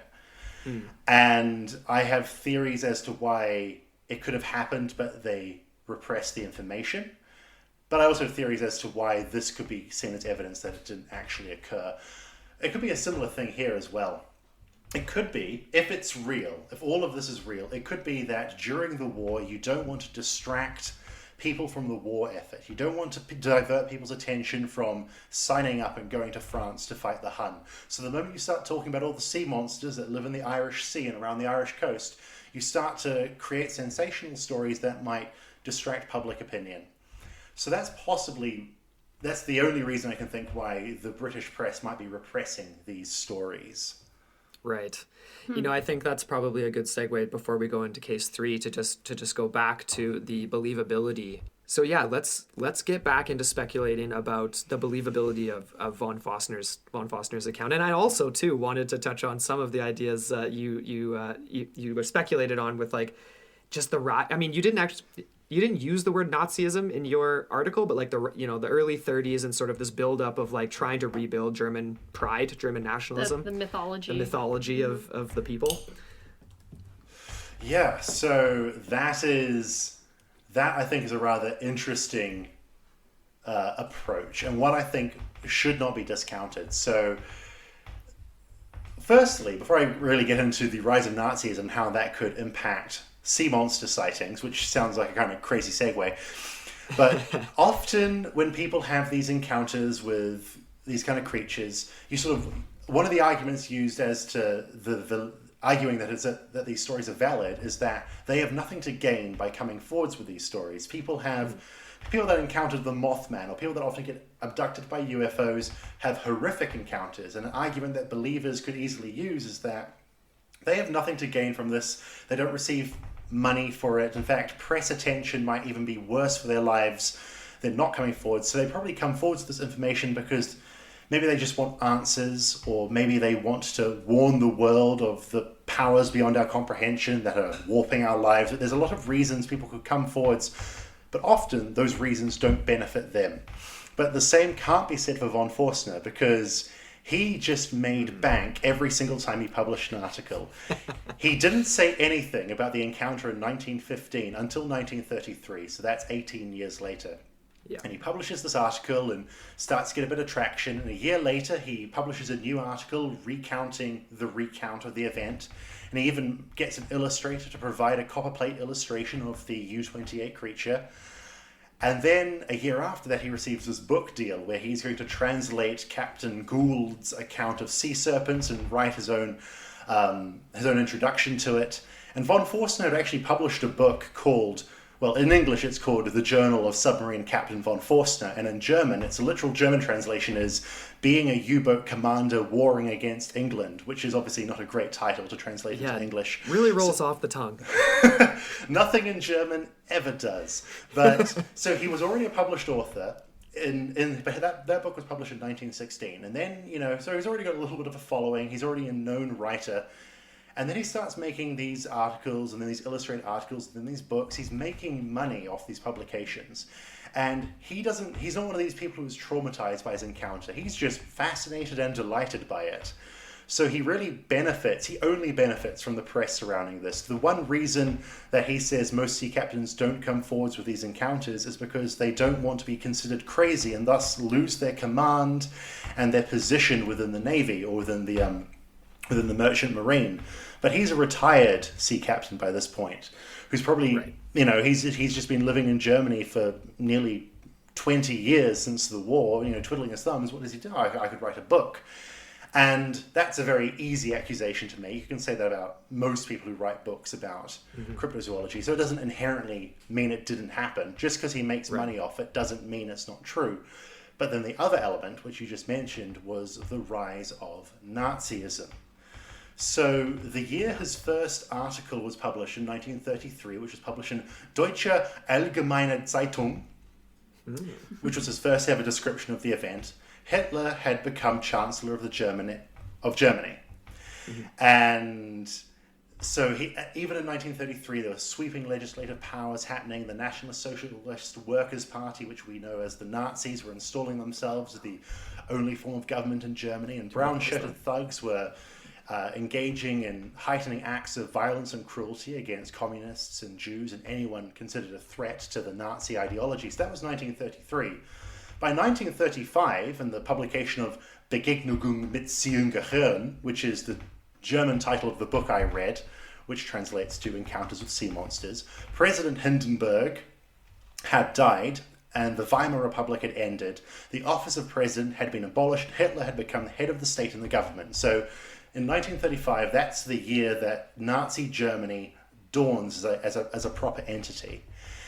And I have no idea what von Forstner's thoughts are. I don't want to speculate on von Forstner's opinion or politics. I don't want to discuss his thoughts on the rise of Nazism. But it is important to recognize that during this time, Nazism had this really pernicious ability to infiltrate and infect almost all forms of culture, ideology, and behavior in Germany. Even though Nazi Germany only officially begins in 1935, the rise of nationalism in Germany had been coloring public opinion and thoughts and behavior for years at this point. And something that's interesting to observe is that I think it is in 1933, that's when the new modern Loch Ness Monster craze begins in England, with, I believe his name is George Spicer. He nearly runs over something on the side of Loch Ness, which is a big, leathery, rubbery-looking creature with fins, and that begins this spate of sightings. You get this surgeon's photograph and all this kind of stuff. And so suddenly, sea monsters were back in the public eye. They were back in vogue. But that public eye was fixated on England. And a big part of Nazism was they no longer wanted... Germany had been paying brutal reparations since the First World War, and a big part of the German identity that the Nazis tried to create was like, we don't need the rest of the world. We don't need to pay people back. We don't need to be successful only thanks to the largesse and by riding on the coattails of the victorious powers of the First World War. We can be great entirely on our own. So there was this real mentality that a big part of the Aryan Teutonic identity was built around like Germany for the Germans, German stories. We don't need foreign heroes. We have our own heroes. And there is an argument that can be made that at this point, as part of the general zeitgeist of the period, sea monster stories were popular. They were lucrative. People were excited about them. And Germany didn't have their version of the Loch Ness Monster. But if someone were to come forwards as a German with a story that could rival or be better than the Loch Ness Monster story, that would really feed into sort of Germany being like, we don't need the Loch Ness Monster. We have our own better stories. And of course, a big part of Nazism was the remilitarization of Germany and also celebrating the aristocracy too. And the von Forstner family are were a well-established family of nobles. They were aristocratic Prussian family that had served in the Imperial German Army for generations, and in the Navy and in all other factions of the armed forces. There were often von Forstners fighting. So the von Forstners were kind of perfect in a way because they represented that old Germany, that military Germany from the early 1900s that Germans could be proud in. You know, before the reparations, before they had to stop making weapons, and before their army was reduced in size by the victorious powers at the end of the First World War, you know, this old imperial Germany that the Nazis wanted to harken back to, von Forstner was kind of this relic from that period. I mean, he probably wasn't old enough to be called a relic, but he was part of that old guard, and he was aristocratic, and he was a published author. So there was a lot of good stuff that, you know, it just took a little bit of prodding and pushing and sort of, you know, suggestive conversations. Be like, hey, you know, if you just came out with a sea monster sighting, that'd be great. You'd get a lot of money out of that, and at the same time, that would really benefit us. And I'm not saying that, I don't know, Goebbels personally approached von Forstner and asked him to write these books, but I'm more saying that at this point, that kind of mentality was unavoidable. So publishing houses and just people on the street and friends of von Forstner, people were talking about this kind of stuff already. So you need not be directly approached by a Nazi to unwittingly, in a way, feed into that nationalist ideology that became Nazism as we recognize it today. So there was this undercurrent that could definitely, I think, have led to being a retired sea captain who hadn't written anything for nearly 20 years to suddenly come out with a bunch of sea monster stories and make a little bit of money off that and remind everyone that you're a submarine ace of the First World War and you're an aristocratic man that everyone should look up to. It really benefited von Forstner, and in that way it would also have benefited the ideology of Germany at that period. So that's something that I think needs to be acknowledged. I love the way that you put that all together. That's very succinct, and I think that definitely speaks to what was going on in that particular cultural moment of the time, or the zeitgeist, if you want to call it that. Because, like, I love how in the translation that we have directly from Forster himself, he says this. He's like, one may ask me why I've remained silent for so long, and it's like, in my mind, it seems very weak to go ahead and say that he finds himself, this is a quote, in the frustrating position that my superior simply did not pass on my observations during the course of the war. So it's like, that to me, again, that doesn't really add up, right? Because if he thought this was very significant, well, he does go on to say that he himself did not quite believe in the significance of what he had seen, and that it was only because of all this stuff with Nessie coming out of the woodwork that he felt compelled, I guess. Which to me, like, to again be the devil's advocate to both of you guys, I gotta be like the hardcore tinfoil hat guy over here. I'll come back to it. It also could be argued that he's like, oh, I have a very simple reason why I didn't come forward with this story. No one treated it like it was relevant, and I forgot about it. And I agree with Amber that that's really weak, but at the same time, I mean, on that very day, he was really busy trying to sink English boats, and then immediately afterwards, he piloted a submarine to the survivors of the Iberian who were in life rafts to make sure that all the wounded men had their injuries attended to, because he was quite an honourable captain, and now that the English were no longer, that now they're out of the picture, he made sure that they were all cared for before he departed on his way again. So there was a lot of, you know, warfare and First World War kind of stuff that probably took precedence in his mind and in the mind of his crew over sort of, wow, crazy that giant marine reptile. Let's talk about that and forget that we're still in the middle of an active engagement with an enemy ship. So That's what I was going to say, to come back to my train of thought there. Just the idea that like this was 1915. This wasn't the very end of the war. Like they still had a lot of stuff going on, a lot of stuff to do. You know what I mean? Like it wasn't as if it would be like, wow, that just happened. I'm going to just fire off a quick tweet about that, everybody, before we continue on with this fighting, because it's like, it's 1915. You're not going to stop it. I'm going to just write a book really quick, and then we'll get back to the rest of the war. You know? I think there is something to be said for his, I feel, weak but valid argument that, it's just, we had more important things to do at that time than engage in marine zoology. I think that's a direct quote from him. And I'm like, damn it, he's kind of right. Yeah. Like, we look at it now as these kind of people who are fascinated by this, like, oh my God, if we'd been there, fly on the wall or fly on the submarine, and we'd seen this thing get shot out of the water, we'd been taking photos and we'd been telling everyone.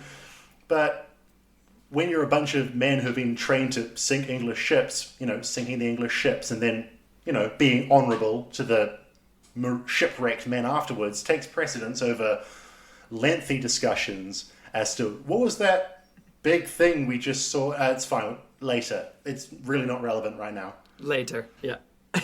Yeah, exactly. Did you want to move on to our third case today, Amber? Sure. Or do you have any questions about, or do you want to talk about U85 or U28 anymore? Oh gosh. Well, I think we've kind of run the gambit with that one. I mean, we could talk about this until the cows come home. The third case that we wanted to go through with you is, of course, the bumping ourselves up to the Second World War now. And the poor Japanese in the Second World War, they just seem to run into every monster known to man and not have a particularly good time with it. Yeah. So unlike the first account here with the Iberian, we've got a similar sort of similar in some ways to the U85 account, except that we don't have a sunken ship or anything like that. But so we've relayed this story to our listeners already. We've got this Japanese scout ship in the Pacific, no exact location, and out of the three stories we've talked about today, this actually has the least amount of credibility behind it.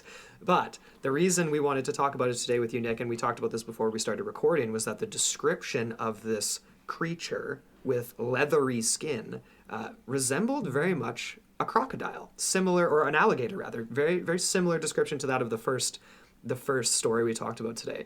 Now, I know you've looked at this case and you have some speculations on what they might have encountered there, but I definitely wanted to touch on it briefly. So what do you make of this World War II account with the Japanese scout ship? So it has a really special place in my heart. As we discussed in the last episode, my entire archaeology career at this point seems to be based around studying the suffering of Imperial Japanese soldiers in the Pacific, with my expedition to Columbangara, and of course that led to the giants of Guadalcanal. I have a really soft place in my heart soft place in my heart makes it sound like my mother drunk when she was pregnant. I have a very soft spot in my heart for these stories of like the Japanese encountering these horrible creatures.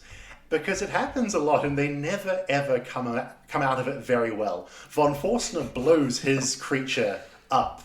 Just completely blows it out of the water. But the Japanese stories, they're always getting attacked by apes or eaten by giant spider crabs, which is another great story. And of course, then there's this encounter at sea. The whole thing really is this almost like very pulpy comic book narrative of just the Japanese just can't get a break when it comes to mysterious creatures in the Pacific. So that story I really like. And as you've mentioned, its description as being this large marine creature with a crocodile-like head that rammed the side of their boat, and then they engaged in small arms fire with it, has a lot of echoes both of U-85 and of U-28 from the First World War. I mean, U-85, which we don't think is true, but, Captain Kretsch apparently did heroically fight the creature back with his pistol. And Von Forstner, of course, reported seeing a large crocodile-shaped creature, and so did Captain Lervish of the other submarine too. So these crocodile-headed but gigantic marine creatures are showing up a lot from the First World War onwards. And I do think it's very interesting for that description alone, although I do, because there's so little I could find, like, as you said, about the Japanese encounter, and as I encountered actually when I was writing about the giants of Guadalcanal as well, I could never find a Japanese first-hand account of these stories. And for me, I think that there would be enough information if it was a first-hand account that I think I could draw satisfying conclusions. Unfortunately, I mean, that's why I was so happy to find this book, because I'm like, oh my god, I'm actually looking at what von Forstner wrote. This is straight from the horse's mouth, which, when it comes to discussions of cryptids, is probably the most important angle of the story to get. Because I have, of course, encountered this Japanese battle at sea a few times, but it's always people discussing it. I don't know quite where they got the story from online, and it's this sort of nebulous web of sort of going down a wormhole of internet links, and nothing really satisfactory comes of it. So for that reason, I find almost this story even less plausible than Captain Cretch's story. Even though I think Captain Cretch made it up, at least we know that U-85 sunk in the Irish Sea and his crew were rescued by Coreopsis 2. Like, that definitely happened. Yes. But I can't even find, there's not even a name for this Japanese scout ship. But I always think it's important. No, I know. Like, right? we must always, like, I always believe, like, where is the fun in being a pure skeptic, if you want to talk about cryptozoology? Because what you could say is, oh, yeah, well, none of this is real. They lied about everything. And that's not a really good podcast idea, I think. I think it's much more entertaining to actually discuss and analyze it, you know, say, okay, if this story is true, how could it be true? And that's how I like to approach these stories. If it is true, what could make it real? And so say the Japanese scout ship story is true. What could it be? If we go with the pure believer route, I think it sounds like they encountered another mosasaur. Its description is less concrete than what von Forstner gave or what Lervish gave, so I can't accurately say. It could be a different marine creature like a pliosaur, which is my personal favorite species of marine creature, prehistoric marine creature. There's a lot of different awesome prehistoric marine reptiles that it could be. But I think if we're going to go pure believer, it would be a mosasaur or a pliosaur or something of this nature. But I also do have a theory that if this incident did happen, then it might be a more prosaic animal, equally terrifying in that moment, but something that does exist in our world. Right. Which I think we had written down here that it may have been a bull whale? Sperm whale. Sperm whale, rather. With the leathery skin, like the color matches, the texture matches. The only thing that obviously doesn't match would be like the feet, which of course they can't see because this creature doesn't get launched out of the water like in our first account. Which again, actually I didn't mention when we were talking about the Iberian, but the idea that the sketch that we have, that we'll include for everybody to see when we release this episode, is strikingly similar to a stuffed specimen of an alligator that was on display that von Forstner would have been able to basically take as inspiration. Some of the most damning evidence towards von Forstner's story not being true is that he really swears down in his article that this illustration, though not the one that my co-worker made immediately after we saw the creature, because apparently the head engineer, I believe, immediately made a sketch of the creature after they saw it in 1915. And he says, the illustration you all see is not the original sketch, but it is a copperplate illustration I was advised to make by my publishers, but in all details that matter, it is identical to what we saw that day. But if you look at that, you say, this really looks like a stuffed baby alligator. And maybe von Forstner didn't really remember what his creature looked like, or maybe because he had never seen anything, he just sort of let the artist do whatever he wanted to do, and was like, yep, nope, that's it. And in the case of this Japanese scout ship, there is less description, and really the leathery dark skin, and the fact that it rams head on the side of the Japanese scout ship is sort of the most conclusive bits of that encounter. And that, for me, really smacks of the behavior of sperm whales. I mean, famously, the Essex, which was a whaling ship in the early 1800s, was sunk by being rammed by a bull sperm whale. And the crew were all put to sea in the whale boats, and they all ended up eating each other, and it's an incredibly harrowing story. But it all is kicked off by a bull sperm whale ramming and sinking a whaling ship. And when I read that story, and then I read this Japanese encounter, it really sounds like a bull sperm whale, once again, has got upset with the presence of this Japanese scout vessel and has rammed it. And in the dark, because it happened at night too, in the dark, the Japanese are firing at something big and leathery and dark in the water, but they're not entirely sure what they're shooting at. It's wrinkly, and they could very well have assumed they were fighting a crocodile. I mean, it's a sperm whale's back is wrinkly, it's ridged, it looks sort of like a combination of leather and scales. It could pass in the dark to the untrained eye as being crocodile-like. Right. So if they didn't truly see a cryptid, I think it's quite likely they saw a sperm whale. And in a similar vein, I think if von Forstner truly saw something, but it's not a cryptid, if we don't allow it to be a cryptid, my money is on it being a basking shark. Basking sharks get caught up in cryptid encounters a lot because of the very unique way that their bodies decay. Of course, he didn't see a decaying basking shark. When a basking shark body decays, it really looks like a plesiosaur. This is a very weird phenomenon of basking sharks, that their cartilage rots away, but they're really calcified spinal columns and brains.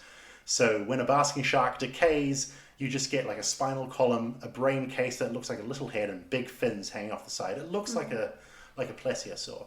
So basking sharks get sort of caught up in sea monster encounters quite a lot, but also it's important to realize that it wasn't until the last 40 to 50 years that we learned anything about basking sharks. Prior to that, they were known to exist, but they were really anomalous creatures that people didn't know anything about in particular.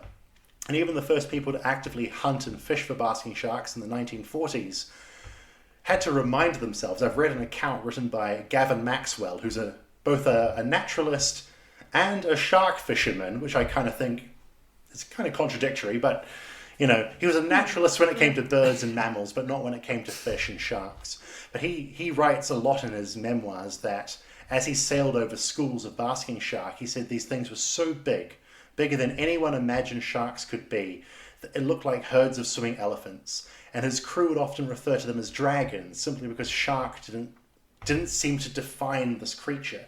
And when he caught his first basking shark in 1945, which is 10 years after von Forstner wrote his account, when Gavin Maxwell catches his first basking shark, it's one of the first commercially caught basking sharks in the world.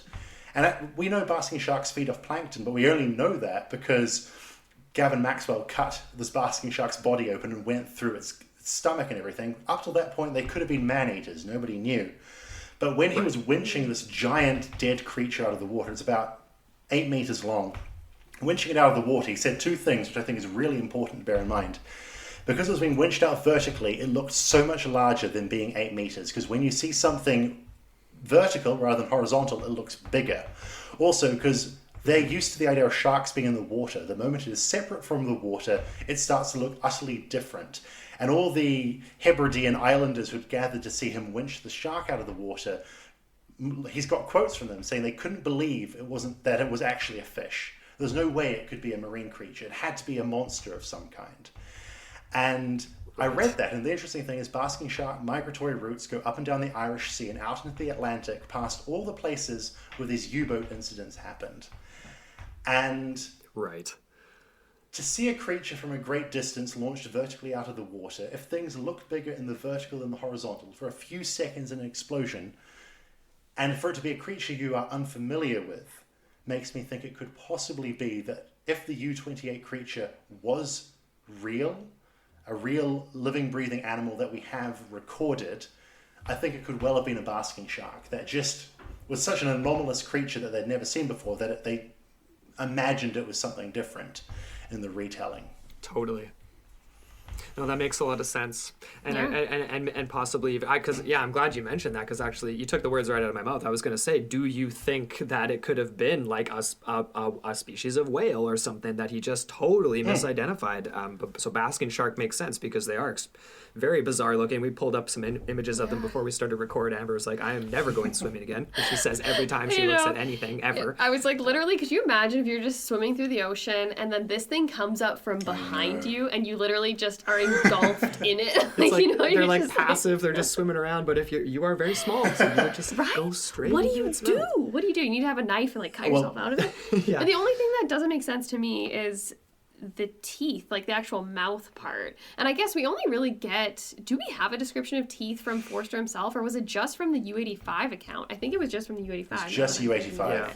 So Okay, so perfect. So everything else basically aligns, except for Yes. the feet, obviously too. Except for the feet, That's a big problem. Which, if we're going Mosasaur, is kind of like the halfway between paddles. Still has Yeah. some digit type things, like Nick was The saying. Mosasaur perfectly Yeah. fits the description. The Mosasaur, it's just, unless these stories are true, the Mosasaur has been extinct since the meteorite hit the Yucatan Peninsula Yes. 65 billion years ago. So it kind of like, but Right. I'd say the Yeah. most plausible creature that is extant, it's either a fin whale, which can grow up to 20 meters, and they have these really angular heads. And I mean, it's blown out of the water. You see the two front flippers of a fin whale, and it's only up there for a few seconds. And maybe they sort of. That's the other thing. I have seen whales breaching in the past. And when a whale launches itself out of the water, it doesn't really look like a whale, because we're used to imagining what a whale looks like underwater.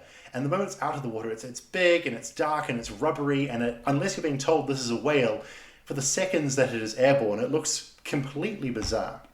So possibly it was a whale, like a fin whale, which grows large enough to match the description von Forstner provides.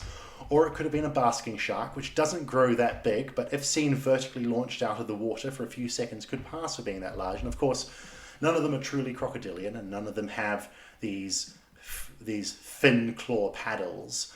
But that could be, I mean, memory is notoriously unreliable when it comes to going over these things again in retrospect. Exactly. Especially 18 years after the fact, like that. And especially with monster Yeah. descriptions, for whatever reason. I know. It's just, That's a really good point you brought up, though. The idea of like seeing something outside of its natural environment appearing much more alien, and then the idea of flipping the alignment so it's not a horizontal, it's a vertical. Like that in itself could alienate the physiology of something to quite a severe degree. Right, because we sort of imagine everything to be linear. And then to suddenly see it like that, and by like that to all our listeners, I'm rotating my hands into the vertical. To the 90 there.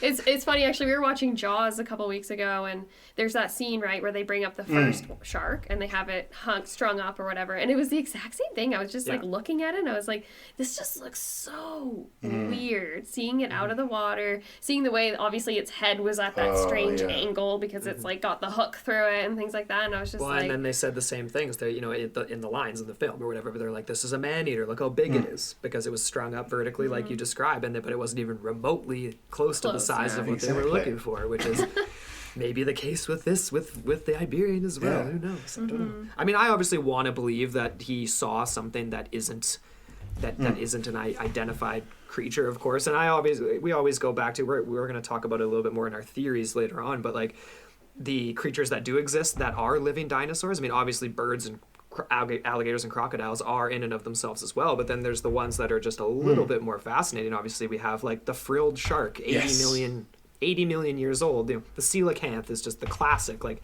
over 360 million years old. Horseshoe crabs. Love that. No, Horseshoe crabs, that's a like great one. 400 plus million or 450 million years old, and they're identical to I think as this is they the were perfect in segue the fossil into record. the third possibility, which is von Forstner truly saw something, and it really was a creature previously we did not think to exist. And I agree with you entirely. There's one thing I just have to say is that I find it unlikely this could be a creature completely unknown to science, because some ancestor of this creature has to have shown up at some point in the fossil record, even if it's in a very primitive form, but it probably exists. And an argument I've heard people use against the impossibility of there being mosasaurs, pliosaurs, plesiosaurs alive in the world's oceans today is, and I think it's quite an accurate argument in many cases, they say, well, animals evolve and change, and 65 million years is so much time that these animals surely have evolved. But then you think about examples like the coelacanth, the seven-gilled shark, and the horseshoe crab. They haven't evolved because they have not been put under the environmental pressures to change. And of course, there have been some pretty severe environmental pressures between the Cretaceous period and now, but it is plausible that a creature could survive for an extended period of time and its form wouldn't have to change so dramatically that the creature von Forstner saw could very well be the descendant of a prehistoric marine reptile that we have found in the fossil record. And I think, you know what, that's a great spot for me to end, because that's what I want it to be. And And the evidence maybe has yet to be discovered that maybe there is something resembling a mosasaur still kicking around. I mean, if we were kind of coming down to our final thoughts and theories here, Nick, where are you after going through these three cases today? I know there's so much. I mean, we could talk about sea monsters all day, and I'm sure we're going to have you back on to talk about other sea monster accounts in the future. But like, where are you at after we've talked about these three stories? So the Japanese encounter, for me, has the most potential to be truly shocking and world-changing because it has so little about it. So the ambiguity of that account means it could be totally prosaic and mundane. It could be an angry sperm whale, or it could be absolutely world-shattering. That's really exciting. I think the case of Captain Kretsch, it is most likely that Captain Kretsch was making it up because he'd rather say he fought a sea monster and lost than say he sunk his ship because he wanted a heater. But then the von Forstner account is interesting because I think there's a lot of reasons why von Forstner could have made the story up. But then there are interesting things like you acknowledge, which I never thought of before, is that he's describing something that isn't a sea serpent, but trying to reconcile it with sea serpent stories. As if he really did see something and was trying to justify it with the historical, cultural, scientific understanding of that period, which had not yet brought mosasaurs and other prehistoric marine reptiles so prominently into the public eye as they are today.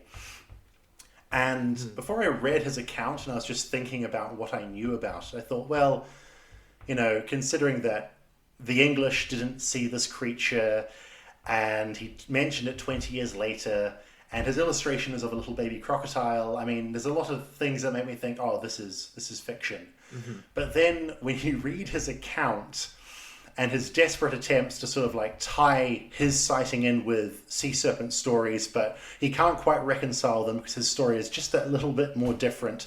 The other thing is, people have said it's convenient that most of his crew who saw the creature died, but also they still had many more years of the First World War to go. So it's not surprising they all died.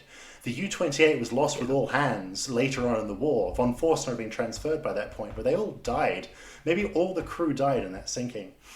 So it's convenient for a skeptic, but it is not proof for a skeptic. And his conviction that he saw something, and the fact that his descriptions so neatly align with mosasaurs. And I will say this, is that we know so little about the world's oceans. We know more about, this is a thing that everyone says in every documentary. I've heard David Attenborough say at least 3 times, but we know more about the surface of the moon than we do about the ocean, but that is true. Right. And there are examples of very big air-breathing creatures living completely unnoticed in seas around the world. And I know we're wrapping up, but just very quickly, they discovered a pod of fin whales living in the Mediterranean. The fin whales are the second largest whale in the world, and they were thought extinct from the Mediterranean, which has had humans living around it since humans left Africa. And only in the last 15 years, they discovered a population of thousands of fin whales living in one of the most heavily commuted and used patches of water in the world. And a little bit closer to my home in New Zealand, the Brutus whale was believed to be all but extinct from New Zealand waters due to extensive whaling in the early 20th century. And there was just maybe 2 or 3 left in the Hauraki Gulf, which is the patch of water immediately outside the harbour of Auckland, which again is where every single ship that comes to New Zealand has to go through this harbour. Right. And they discovered a pod of, I think it's about 180 Brutus whales just in the last 10 years. So giant creatures that breathe air can live completely unnoticed, even in parts of the ocean that are so close to land and so close to human sea traffic. So when you consider the size of the Pacific or the Atlantic, I think it is incredibly misguided for us to believe that we know every creature that lives out there. Not even just the small ones. I mean, everyone would admit there's probably half a dozen jellyfish we haven't studied yet. But even big sea creatures can go unnoticed. There are species of beaked whale, like I believe it's called the shepherd's beaked whale, which we only know from a few beached bodies and 2 skulls. They've never been seen alive in the wild. They're only recognized scientifically from the handful of bodies that have washed ashore. So when you consider that these creatures all have to breathe air, and yet we've never even seen them alive, there is no reason why, if the environment was if the environment between 65 million years ago and now was suitable for marine reptiles to survive, and if you look at the examples of other relic species, if you look at examples laid by sharks, which are relatively unchanged since before the dinosaurs, it's entirely plausible that a species of seagoing monitor lizard, which is what a mosasaur is, it is just a giant monitor lizard. A seagoing monitor lizard, they started off very small, and a small population of small marine reptiles in an isolated pocket, living off the meager food that was available after the meteorite impact, and then as the climate gets better, slowly growing larger, but never being so large a species to make an impact on the new species of whales and dolphins, but just living in their little isolated pocket, could plausibly exist in the world's oceans today. And I'm not saying they are, but I'm saying it is foolish to say it's impossible that they are. 100% agree. I'm so glad you brought that up, especially with the examples being, air breathing, like species of whales that are hardly seen or ever seen at all. I mean, another example I had pulled up in my notes here was the pygmy right whale, which has only apparently been spotted a few dozen times, and there's like basically no specimens of them at all, which is just bizarre. It's absolutely bizarre. So to think, what about the things that don't breathe air and do not have to surface, that perhaps a submarine might encounter, not on the surface, but in the depths, so to speak? It's, oh man, we could speculate for days. That's so cool. That's the bread and butter of Into the Portal, really. Going beneath the surface really is, in a way, like going through the portal into another world, into another What is water dimension, if not so a to speak. portal? I always say this. Yes. Amber, That's did actually, you have any final thoughts and theories or things to say on this wild ride we've been on today? I have a whole bunch to say. I think I'm going to save it for our conclusion. Okay. I do want to say though, Nick, I think that was a very important point that you touched on with the idea of Forster. Sorry, I keep wanting to say Forstner. It is a tongue twister. With the idea of him trying to grapple with something that he potentially experienced and trying to fit it within the canon of the other possibly relative experiences that have already existed in previous examples. But I also think that I love the idea of where you went with the idea of, again, right, he's existing in a time where there's a lot of German nationalism, a lot of like the restoration of German pride, heritage, what it means to be Volkish, like the German people, like, you know what I mean? And how they were trying to create this sort of platform of legitimacy from which obviously Nazism came from. Yeah. But the idea of like you were saying, how he's using all of these different like examples and stories and people to kind of bolster his own story, it really reminds me of a lot of parallels in different regards, even with like Ariosophy, for example. And we actually have I have to do a lot more research into this, but the idea of trying to connect German history and German individuals with a lot of like mythology, a lot of stuff that the occult and exactly, right, and things like that, and how that was all just nation building in a certain regard. I don't know. I'm phrasing that really poorly right now, but well, I love the juxtaposition of it too, where it's nation building, and like we speculated on, like, was this maybe potentially like a part of rebuilding of the pride, but then there's also like the belief, like as we get into the Second World War too, like we've talked about this in past episodes, where it's like it's one thing to like build up nationalism and like have your own Loch Ness monster story. It's another thing too to like legitimately like go looking for the Holy Grail and go looking for this creature to try to make something out of it. Like they believed in these types of crazy things too. So it's like this fine. It's sort parts of them did. Parts of them some did. people Right? did more than others. But, I mean, some of the head honchos did. Yeah. Well, yeah, exactly. Which is fascinating. That is a whole podcast I'd love to get into, is the Thule Society and all that good creepy stuff that happened in Berlin. But I think, Amber, you just mentioned something I hadn't even thought of, but his entire introduction to this book, which, I mean, you have a copy and we've been discussing it all this evening. I mean, we've touched on the U-boat encounters he mentions, and a few U-boat encounters he doesn't mention, and a Japanese encounter as well. But there are a lot of encounters of just Germans in boats. But I'm realizing now that so many of the stories where he quotes people who've written him letters, they're all German sea captains, they're all German naval officers. So he really did sort of create this platform to sort of gather together this German narrative relating to sea creatures to sort of compete with with what England had, or what Great Britain had at that point. And I even thought of that, but he's got so many other so many other German anecdotes in that opening chapter.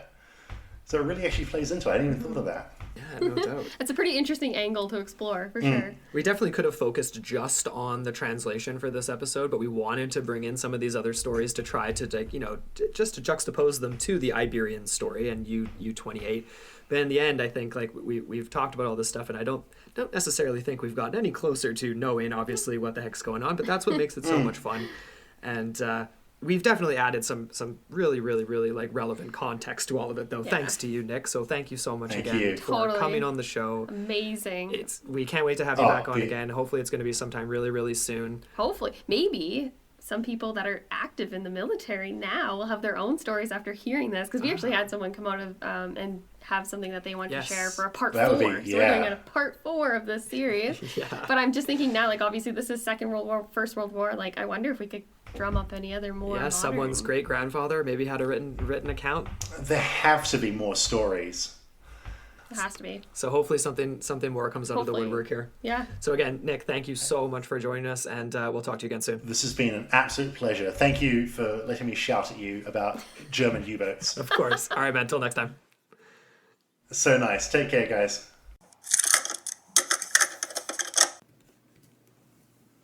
Hey everyone, Andrew here. I don't know about all of you guys inside the portal, but for me, 2021 has been, pretty much a carryover from 2020, right? And personal note, my mental health has not been all that stable at times over this past year. And even though I never thought I would need it in my life, having a professional to talk to can make a massive difference. And that's where BetterHelp.com comes in. BetterHelp has over 300 licensed therapists who are available worldwide through 4 communication modes: text, chat, phone, and video. This makes getting the help you need not only convenient, but also reliable and regular to get you on track for the rest of 2021 and beyond. You can start communicating with a therapist that's right for you within 24 hours of signing up, but best of all, it's more affordable than most traditional options, and there's financial aid for those who qualify as well. And we here at Into the Portal know what it's like to be at your best and at your worst, so we want you all to start living your best lives. Into the Portal listeners get 10% off your first month with discount code PORTAL, spelled PORTAL. So why not get started today? Join over 1 million people taking charge of their mental health. Go to betterhelp.com/portal. Simply fill out a questionnaire to help them assess your needs and get matched up with a counselor that you'll love. That's betterhelp.com/portal. Okay, well, that was a very fun discussion. Always a good time with Nick. Yeah, I love what he brings to the table as far as his thoughts and ideas, and it's a perspective that I think is quite valuable. So absolutely, I'm happy that he could be with us for this episode. And I mean, obviously, being in Germany is being in the right place, the right time to find that book was just massive. So we wouldn't be doing this episode if it wasn't for Nick and his translation, which I definitely want to get into a few more pieces here. Exactly. So we're gonna dive into all of that. Oh, pun intended. Like a submarine. But I wanted to tee up just by kind of let's go over it case by case a little bit here. So we're talking about case number 1 first. And Nick had an interesting way of phrasing it, and I thought, I'll just read out his quote here. Basically what we're dealing with is, quote, 3 possibilities: that either von Forstner made up his account entirely, that he truly saw something but failed to realize it was a prosaic and scientifically recognizable sea creature, or that he is telling the truth and accurate in every way, that he did indeed bear witness to a marvelous creature otherwise thought to be extinct. Right. So, okay, let's go through these one by one, I guess. So, sure. Was this all a lie? Or, again, some kind of misidentification or something like that? Right. So we're kind of lumping those two together. Definitely a lump when you put those two together. Yeah, so is it an intentional lie or is it him being mistaken? I guess those are kind of the two there. Right. And it's an interesting proposition. We can talk about both of them. But again, there's 2 aspects to this account we can look to for its believability. And so the first aspect is that we're dealing with a real person that actually existed. He was the captain of this boat. And so that gives him some sort of lens of credibility in my mind. Yeah. And the second is that it wasn't just him that saw it, supposedly. There were others on board, and they do come from the German side. We don't actually have any English survivors speaking to this account. Right. But there was 6, I think he said, 6 crewmen that saw it with him.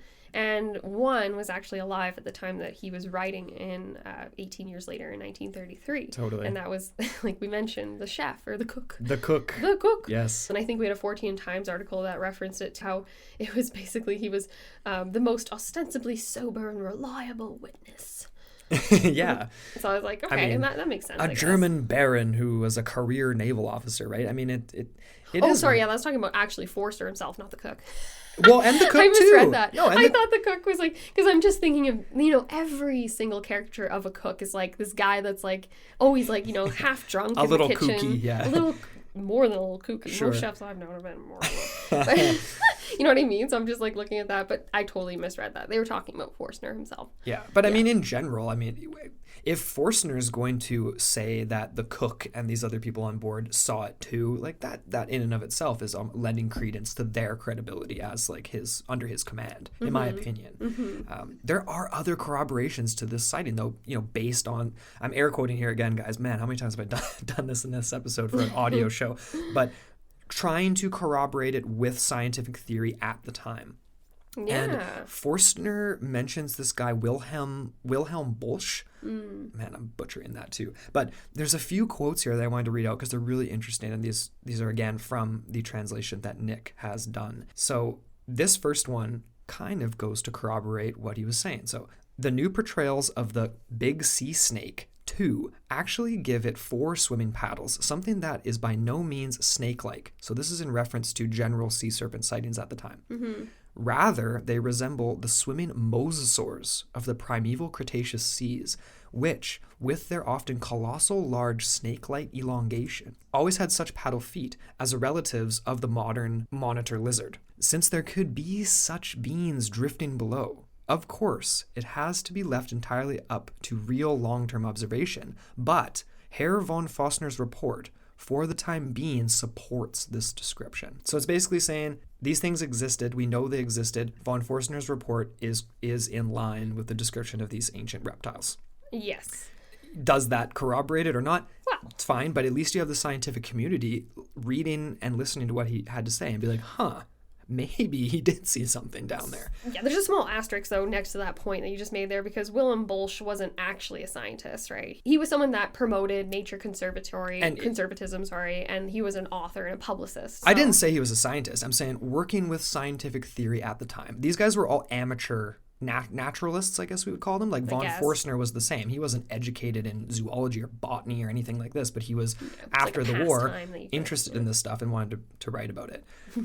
There is further corroboration too. This was from an actual scientist, an actual professor, Professor A.C. Odemans, and we didn't actually pull up too much of his background, but this is again from the translation, where von Forstner said this: Professor A.C. Odemans has informed me in writing that my assumption on this point is correct. I had come to this assumption because we saw no humps or similar body parts on the animals that was launched into the air, while almost all observers of the swimming animal in Loch Ness and earlier observations, as already stated, saw such humps or spikes in various numbers. Corvet...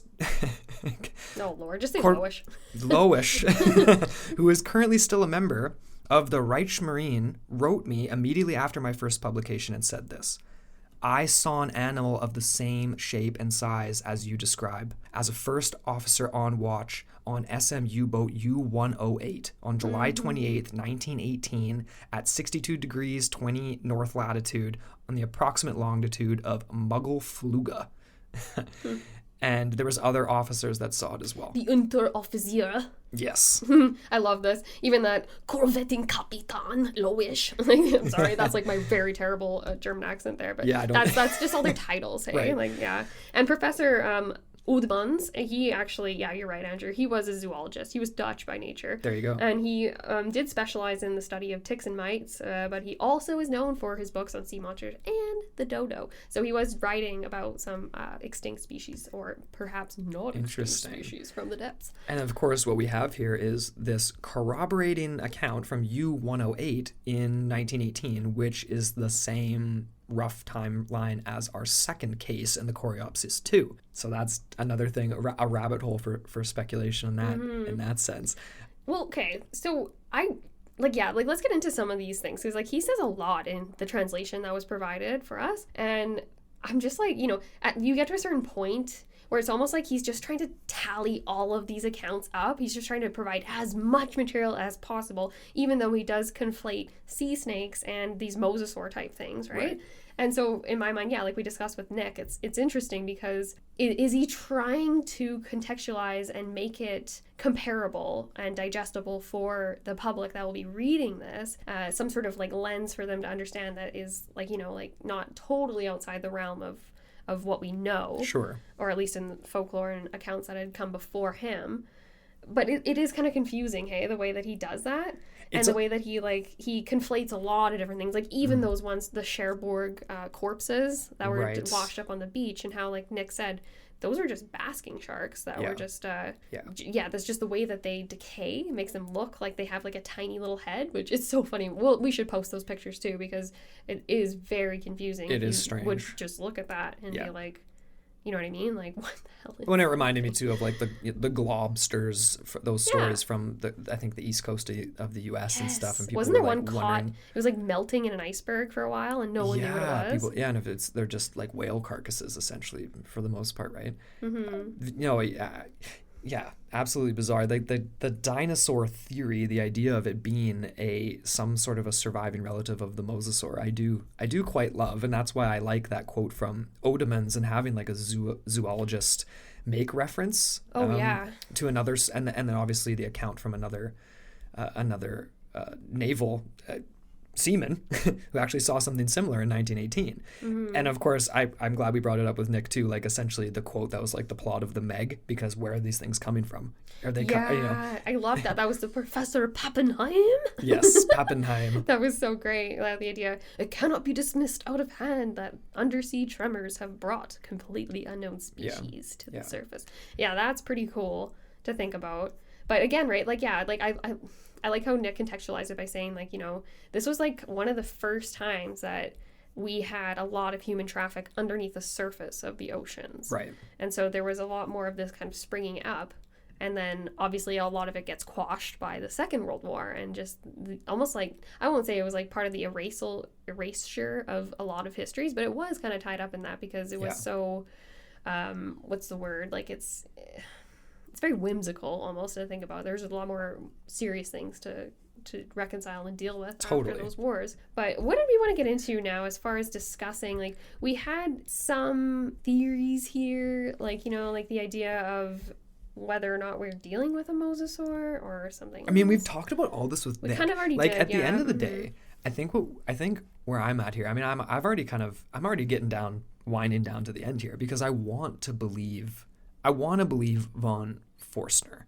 Nick made the comment that he did, unlike a lot of other cases of monster sightings or what have you, profit off of it because of the height of Loch Ness coming and all that kind of stuff. But then you and I were talking this morning on our walk before we started recording. We're like, well, maybe this is it's not the days of Twitter and stuff like that, right? Maybe he didn't just remember in the 30s and be like, oh, I can capitalize on this.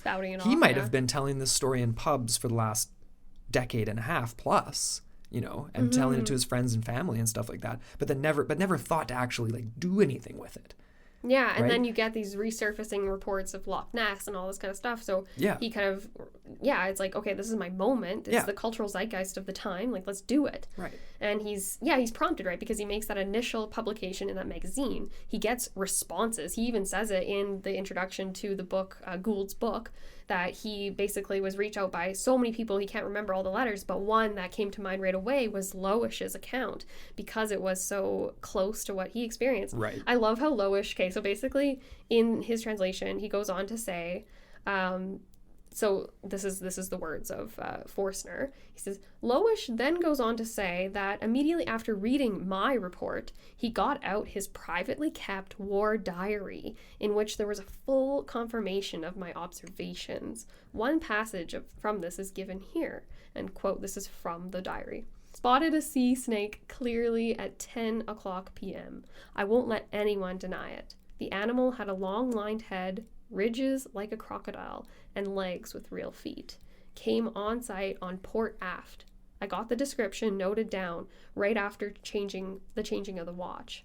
After returning home, I confided with my comrades about it. I also recorded it. I was obsessed with the creature for some time," end quote. So it was like, again, right, he's getting all sorts of confirmations, and yeah, so he's being encouraged to write more about it. So again, right, you know, you're talking about what are his true aims? Is it to make money off these publications? Is it to create, like Nick and we kind of suggested, like this competing German narrative of war heroism and things like that, and yeah, like fantastical stories of tackling sea monsters during these very, very trying times. Right. And that is definitely an interesting Do you think it could be a bit thing of both? to talk about. I think it could be, but the point that I was kind of stuck on in that regard is like a lot of his work, Forstner's work, depends on the validity of like people like Gould and stuff. And he even says that, right? Like all of German science, he says here, this is a quote, "We all, but especially German science, should be grateful for the tireless work of Commander R.T. Gould, which was based in part on the meritorious and laborious work of Professor Dr. Udmans, as well as the publishing house of Allah." Right. And so it's like he's not dismissing out of hand the contributions that came before him from Allied sources, right? Right. So what do you make of all that? Like, Well, it's still so early in the 30s too, right? Because at first with that, we were saying like, he's clearly not like a quote unquote like Nazi sympathizer at this point in time. But the Doesn't party seem to be had, the case. but also at the same time, this is still the better half of a decade before everyone was going to be like, the Nazis is a bad thing. yeah, Hitler was on the exactly. cover of Time magazine in the early 30s. You know what I That's mean? just Like, yeah. this so it was wasn't- so he still could have been really cool with his it's a little more interests and kosher. counterparts. Oh my gosh, I shouldn't even say that. That's so bad. He could have been fine with, connecting with British researchers and stuff like that, and then also still had this German pride building too, because it That's had true. Could be in tandem. It could be not. Yeah, because he does obviously credit Udmans, he wasn't even German himself though. He was Dutch. Yeah. But he goes as far to say that every sailor and seaman should read this book, like Commander Gould's book that he contributed to, and be aware of these things and share their accounts as necessary. So that in my mind kind of speaks to a dude that's like, we need to get the word out here because A, I want to confirm that I'm not crazy for what I saw, and B, let's solve this mystery because it's absolutely fascinating. Right. So to me, it kind of goes more so to the cryptozoologist / just the adventurer kind of person, like not someone that really maybe has like a strict agenda that's like strictly financial, I guess. Yeah, and then in that sense, when we compare the Iberian account in this first one, which is the crux of this whole episode, to the U-85, and which is so hilarious how Kretsch, we get into that with Nick, how he just wanted to be, most likely this was all his fault and he made it all up. That almost to me, because again, I'm not buying Kretsch's story. No. I'm not buying the U-85 story. It is a really fun, cool account, and there actually is a quote here. I'm not even going to do the whole thing, but it was from an article that Nick had wrote as well that he sent over to us, talking about how, what the German Captain Kretsch could have said may well have been true, like since there are a lot of sea monster accounts that we can point to, but there's no actual official record of it. There's no him coming out decades later after the war, like von Forstner, and retelling the story again. There's no corroborating witnesses to go with it at all, and it kind of sounds like he just wanted to be warm. But does that in and of itself help corroborate von Forstner's account? Does it almost say that, years later, someone could be like, we heard about this through the grapevine of a monster story from earlier on. That's a good idea to use as an excuse. You know what I mean? Like if you thought about it that way, like maybe Kretsch was like, oh shit, like I need to come up with something fast. I remember hearing that through, like, people must have heard about that story when it first happened through the grapevine. I am curious. I wonder, like, you mean just through official military channels? Or, yeah, just like people talking, just like word of mouth. Like, because there was no initial newspaper publications. All there was his initial report that Forstner had written that he said was thrown in the waste paper basket. Right. So it just would have been him or the cook talking to somebody after, or telling a story to a prostitute that he picks up or whatever, and then she tells it to the next person, right? And it's just like... That is a really fascinating thing to think about, whether or not Kretsch was familiar with his story. I'm kind of like 50-50, kind of like, it was 3 years later, but it was war. So it was like, if he had made that initial report in 1915, everything gets swept under the rug, then that's kind of just it. Right. And there is no newspaper sensationalism, right? Yes. But on that note, though, the idea of him remaining silent for so long and trying to figure all that out. And you were saying like, yeah, like, well, he probably wasn't silent on this. He was probably telling whoever would listen. Like, you know what I mean? It's just easy for us to say. Whether it's like special occasion with your family, whether it's like, you take a trip and you're on a boat again and you're like, oh, this happened to me during the war. Like, you kind of just have your moments where it could happen. And he even says it right here, like, this is a direct quote from him. He says, one may ask me why I've remained silent about my observations for so long. And he says, the answer is very easy to give. I find myself in the frustrating position that my superior simply did not pass on my observations. As for that, I think it's probable that even I did not quite believe the significance of what I had seen, and that the incident was pretty much lost in the depths of my thoughts and mind until the recent news from Loch Ness at last revivified the memories of my experience and aroused my interest again. And of course, during the war itself, we ultimately had a lot more to do than marine zoological research. Indeed. Yeah, you're trying to stay alive, right? Yeah. So I can sympathize with that. And again, right, yeah, like maybe he's just, like I said already, he's just latching on to the cultural zeitgeist of the moment. And I'm really glad you said that, because that brings me to my final point. Latching on to the cultural zeitgeist of the moment and the idea that this is coming out in tandem with ideas at Loch Ness.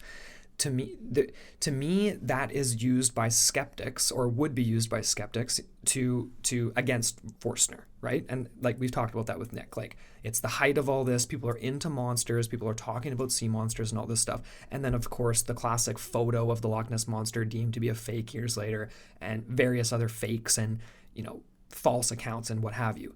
But we still have reports of strange things happening in Loch Ness. Do I believe there's a plesiosaur-like creature in there? No. But there's been video and imagery caught of what appears to be like an eel, a large eel-like creature, which is totally plausible. There's massive eels in Lake Crescent on the east coast of Canada, where there's supposedly a sea monster type thing as well. So the idea of there being nothing in Loch Ness isn't a thing. You know what I mean? Like, I don't think anyone should look at this case and be like, Forstner was just inspired by this. No, and then years later, it's like, yeah, that photo was proved to be wrong, but there's still strange things going on there. I don't know. I wanted to mention that because it used to be an estuary to the ocean and yada, yada, yada. Like, there's so much more to touch on in that regard. I don't think that should be used against him, just the timing of it all. It's just very Seinfeld. Yeah? You glossed over the best part. Well, I mentioned the bisque. Yada, yada, yada episode. Yeah, that's right.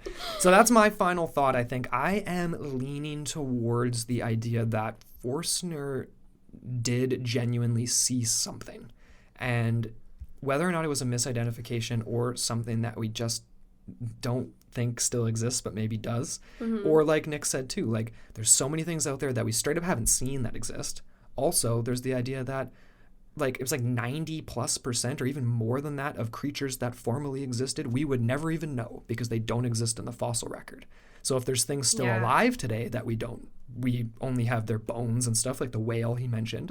What about the things that may still exist that we never ever knew existed at all? We haven't found anything yet. There's still part of that like 90+% of what hasn't been found in a fossil record that might still be lurking, and we haven't seen them. Because I would imagine, like, obviously you need the perfect conditions for fossils to be created, and a lot of the times that doesn't exist in the world. Yeah. And especially if you're a marine animal, like, you know what I mean? Like, a lot of the marine fossils we have are in places that used to be oceanic and are now on the surface.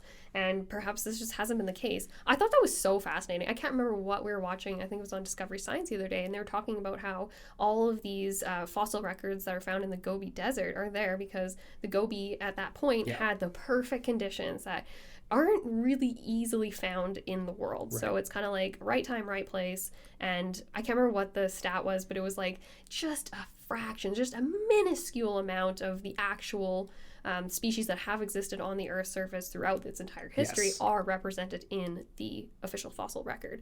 So that's an important thing. There's so many gaps in our knowledge. There's so many monsters that we have yet to discover. And I use the word monster not in a negative way because we love monsters. We just want to find monsters. And I think, guess... what's the quote from Dina? It's like, humans are just monsters that are restrained under a thin veil of social norms. All the Superstore quotes are starting to come out. So, I mean, we're down to the end here. I believe that there is so much we haven't discovered, obviously, in the ocean's depths. I mean, that's just sort of an understatement, Andrew, like Captain Obvious type of statement. But I'm buying Forstner's account to an extent, and there are definitely undiscovered creatures that I can't wait to find out what these massive entities are.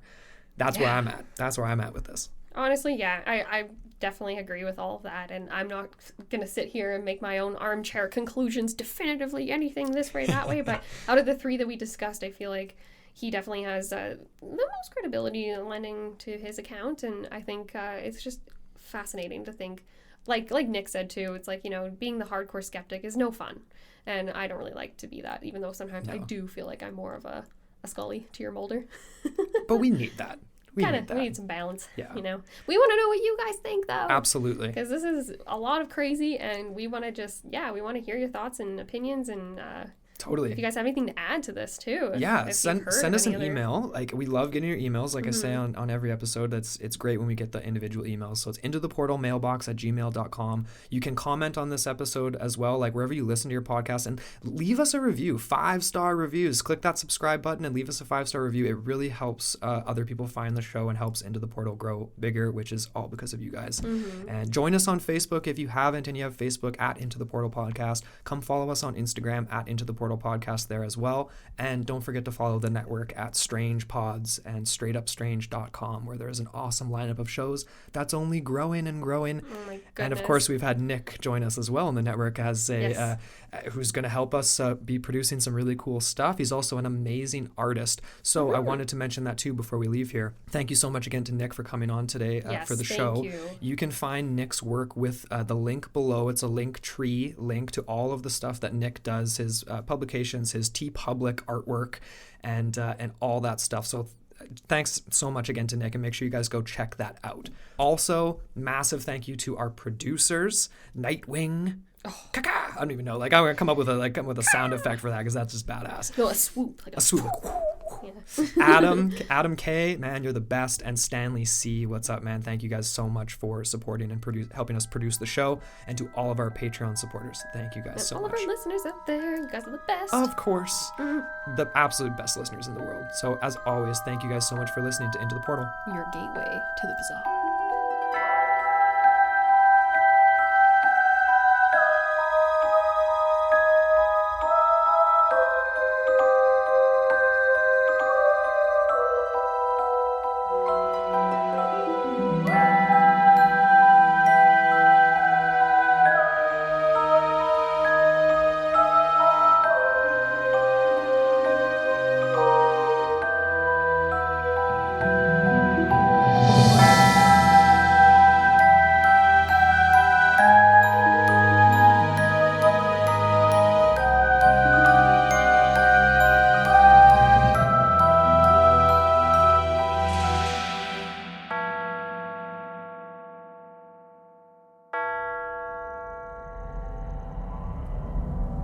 This podcast is a part of Straight Up Strange Productions.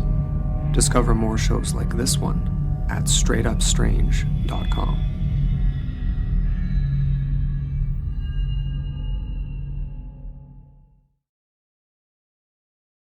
Optimum Business Your Way gives you 300 meg speed secure internet with the option to add any combination of services like smart Wi-Fi, mobile, and premier technical support. It's internet with built-in security for just $39.95 a month for 1 year when bundled with voice. And get up to a $100 Visa prepaid card when you upgrade. Save with Optimum Business Your Way. Call 866-218-3645 or visit optimum.com/business today. Offer for new business customers only. Advertised price reflects $5 autopay discount. Taxes, fees, equipment charges, and restrictions apply. Not available in all areas. Visit website for details.